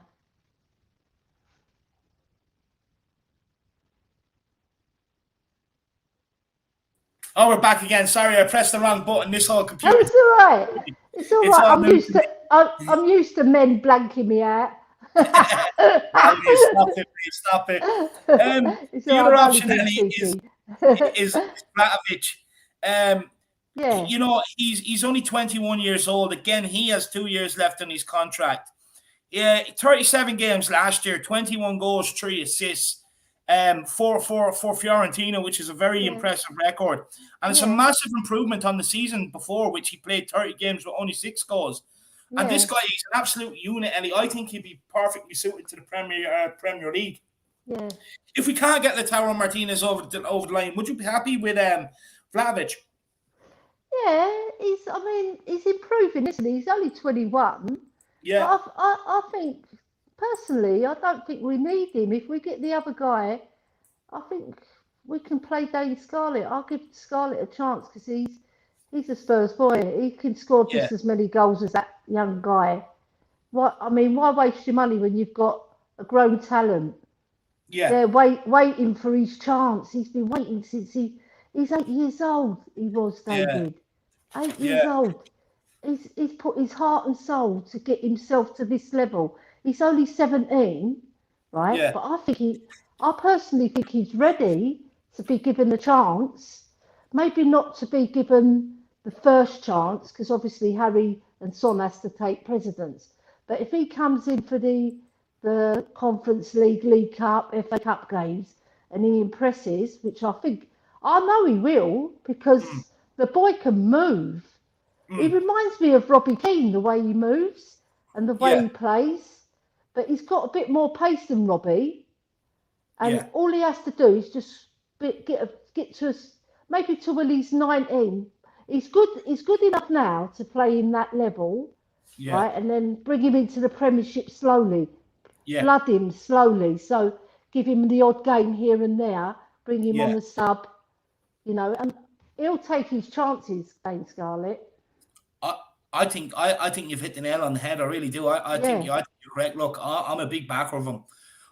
It will be one of Vlahovic or Martinez that comes in. I do believe we have to get one in. And then Dane Scarlett. Look, I do think Dane Scarlett will still get the likes of Europa Conference League games, League Cup, FA Cup early stages. Yeah. And plus, look, I think the boy's talented anyway, so he'll force himself to be given a chance. To be honest with you, Ellie, what would you say would be a good season for Tottenham this season? Well, like I said before, I want to bloody win the league. I don't want to finish fourth. Yeah. What does fourth get you? It gets your Champions League place and it makes you money, which is Levy's going to put it in his pocket, isn't it? Yeah, his bulging wallet already. He'll have to go and buy another. He can't fit any You more know in the what I pocket. mean? He'll have to go and invest in another few wallets, put the other money in, because he's not going to leave it I in any have a few empty there that I can send over to him if he wants. You know what? If he leaves one wallet behind, we can take it, David, you and I, and we go and buy the players that we want. Yeah, that'd be nice, 100%. Yeah. Be like sitting there playing Football Manager or FIFA, just pulling the strings, you know, go and get me this guy, go and get me that guy. Yeah. Brad Matthew says, big up Ellie, phone battery about to go, but look forward to watching your story. Like and subscribe, #Harris Army. Yeah. Brad, I really appreciate that, my man, and thanks you. for watching the whole show and giving up your time for coming on. Thanks for the kind words to Ellie as well. Ellie, do you want to say thank you to Brad? Yeah, I'll say thank you to Brad and splash lots of water on your face, keep you awake. That's what I did. But I'll do it for you, David, because it's an honour to be on your show, mate. Honor. No, it's an honour to have you, and I am sorry I kept you waiting till last today. I am very, very sorry. I do apologise. Don't worry, you don't have to apologise. No, I do. I'm a night owl anyway. Yeah, you're a bit like me. Two of us are a bit night owls. You know, we're creatures of the night, as they would say. Isn't that right? We come alive in the night time. Yeah, 100%. I do anyway. During the day, I'm like sleeping 100%. At our desks. Yeah. We're like Ndombele in the daytime, aren't we? Half asleep. Yeah, half asleep during the day, and then running down to the chipper at night time to feed himself. The thing is with Ndombele, if you wake him up, he's fantastic. Yeah. He does things that other players dream about. It's a shame. Eddie, what's happening with him? How do you think we can get the best out of this guy? I'm going to rephrase the question for you, because I've asked everyone, would you sell him or would you keep him? I'm going to ask you a bit of a different way, but what would you do? What do you think we need to do to get the best out of him? Well, I've done my coaching badges, right? Okay, I'm a woman, but I still know about the game. Doesn't matter whether you're a woman or a man. It doesn't matter. Yeah, but some people think, oh, you're a woman, you don't know about coaching. I've done my coaching badges. What I would do, I'd do lots of power training with him. Get him in the right mental state. Get him a sports psychologist to help him, because obviously the boy's got the talent, but he hasn't got the mentality. You need the mentality and you need the fitness. So get him fit so he can at least last 90 minutes for at least 30 games a season.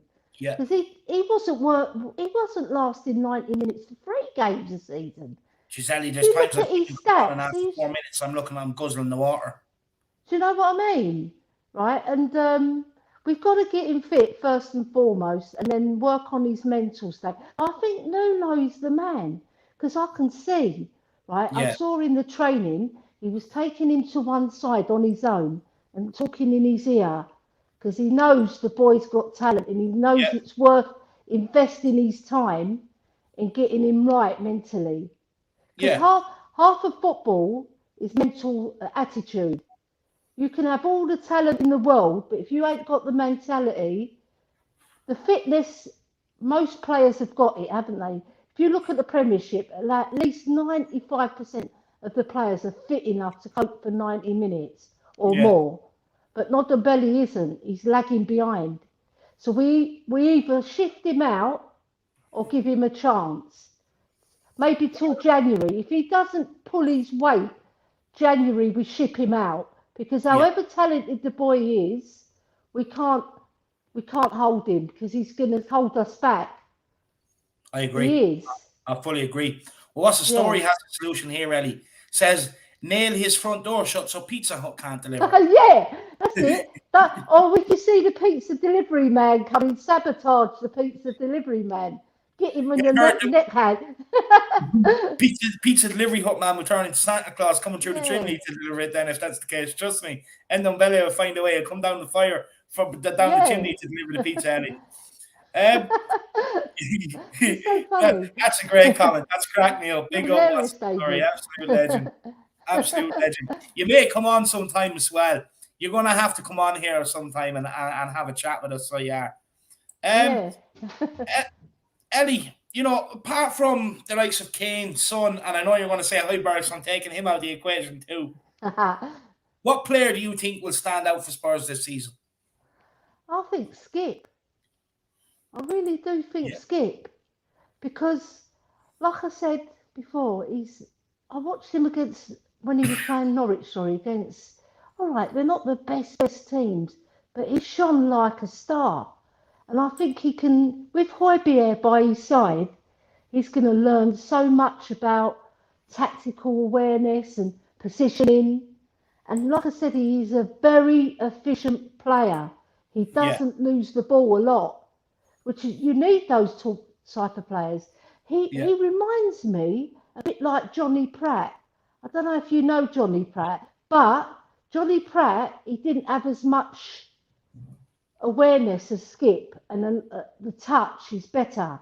His first touch is better than Johnny Pratt, and he gets around the pitch like he used to. We used to sing this song, David. He's here, he's there, he's Johnny Pratt. I won't swear. I'm a lady. You can swear if you want. Yeah, I do swear, but I try not to swear. It's all right. You can get the wild side out. My mum would kill me. My mum would give me a slap. But that song, it resonated with the Spurs fans because that's the type of player. He's here, he's there, he's everywhere. It's like Hojbjerg and Skip are the same. One's big and powerful, and the other guy's slight, but he's elegant and he's got the touch and he works hard. He's a Spurs boy. He's going to work hard for the badge, isn't he? Yeah, 100%. I think he will. I think he's going to have a breakthrough campaign. I really do. I believe in the boy's talent. Yeah. Do you know what it is? He's proactive. Rather than sit there and wait for a player to get the ball and then go and try and track him down, he's already up his arse, getting his foot in and around him, trying to get the ball out. I really like him. I think he can have a solid campaign. I really do. I do as well. And look, last question for you, Ellie, is who do you play? Who's your centre back partnership for the City game? Bear in mind that it looks like Romero's going to be out. You know what? I'll play Sanchez because he played fantastic against Arsenal. He did. He played well. He has games like that. He has games like that. And I think Nuno's taken him to one side as well and giving him that confidence boost. Because with Sanchez, he's got all the whereabouts, but he's a bit clumsy sometimes. Well, a lot of the time he makes really bad gaffes. And they stand out in the big matches as well. Look, last season against Man City, when he fell on his arse and he's like, he's doing a triple somersault, isn't he, before he bloody tries to get the ball. Then against Arsenal, it was like terrible. He's very clumsy. That if he can cut that out of his game, play him, and I would play Joe Rodon, and then play Tanganga at right back, because Rodon's solid. Yeah. He's solid. You can see when he played for Wales and the games that he played for us last season, the boy wants to play, and he works hard, and he's listening, because Hojbjerg's just in front of him, really. Yeah. So he's learning off Hojbjerg as well. I know I back Hojbjerg a lot, but a lot of the players can learn off him. 100%. Yeah, but Rodon, I would play him. But he hasn't featured, has he? He hasn't featured. Are they giving him a rest or because of the Euros? I thought he came on for one of the games for a few minutes. Yeah, I thought he came on for a few minutes. Yeah. When I say he hasn't featured, he hasn't featured a lot. Maybe they keep resting him, or maybe he has a bit of a knock. I would say. I definitely don't think he's out of contention anyway. Yeah. But Hojbjerg, in his post-match press conference, this last question. In his post-match press conference versus Arsenal, he basically was saying, like, you know, it starts by doing the right things every day, doing the basics right and stuff like that. Is he kind of alluding that there's players at Tottenham, or there's been a culture at Tottenham that we haven't been doing the right things? And, you know, like, basically what he's been saying is if you do it right in training, you're going to do it right in the match. And the more times you do it right, the more times you're going to do it right in a match situation. Do you think there's been a bit of a culture at Tottenham where these players just do what they want? Yeah, I think because Hojbjerg, he's an ultimate professional, you know, and when he sees the other boys larking about in training, playing cricket and volleyball and flipping You're trying to get whatever me else. started, aren't You you? know what I mean? But he sees that and he's thinking, what's going on here? We're supposed to be a professional outfit, you know, and he's a serious boy, Hojbjerg. He wants to win. He's a winner. Yeah. Like he's got the mentality from Bayern Munich days. Even when he transferred to Southampton, he stood out. Yeah. Right. So when he sees like Dele Alli larking about and Sonny's sort of a lark about player as well, but he is, when he gets on the pitch, he's focused. So you can't blame him.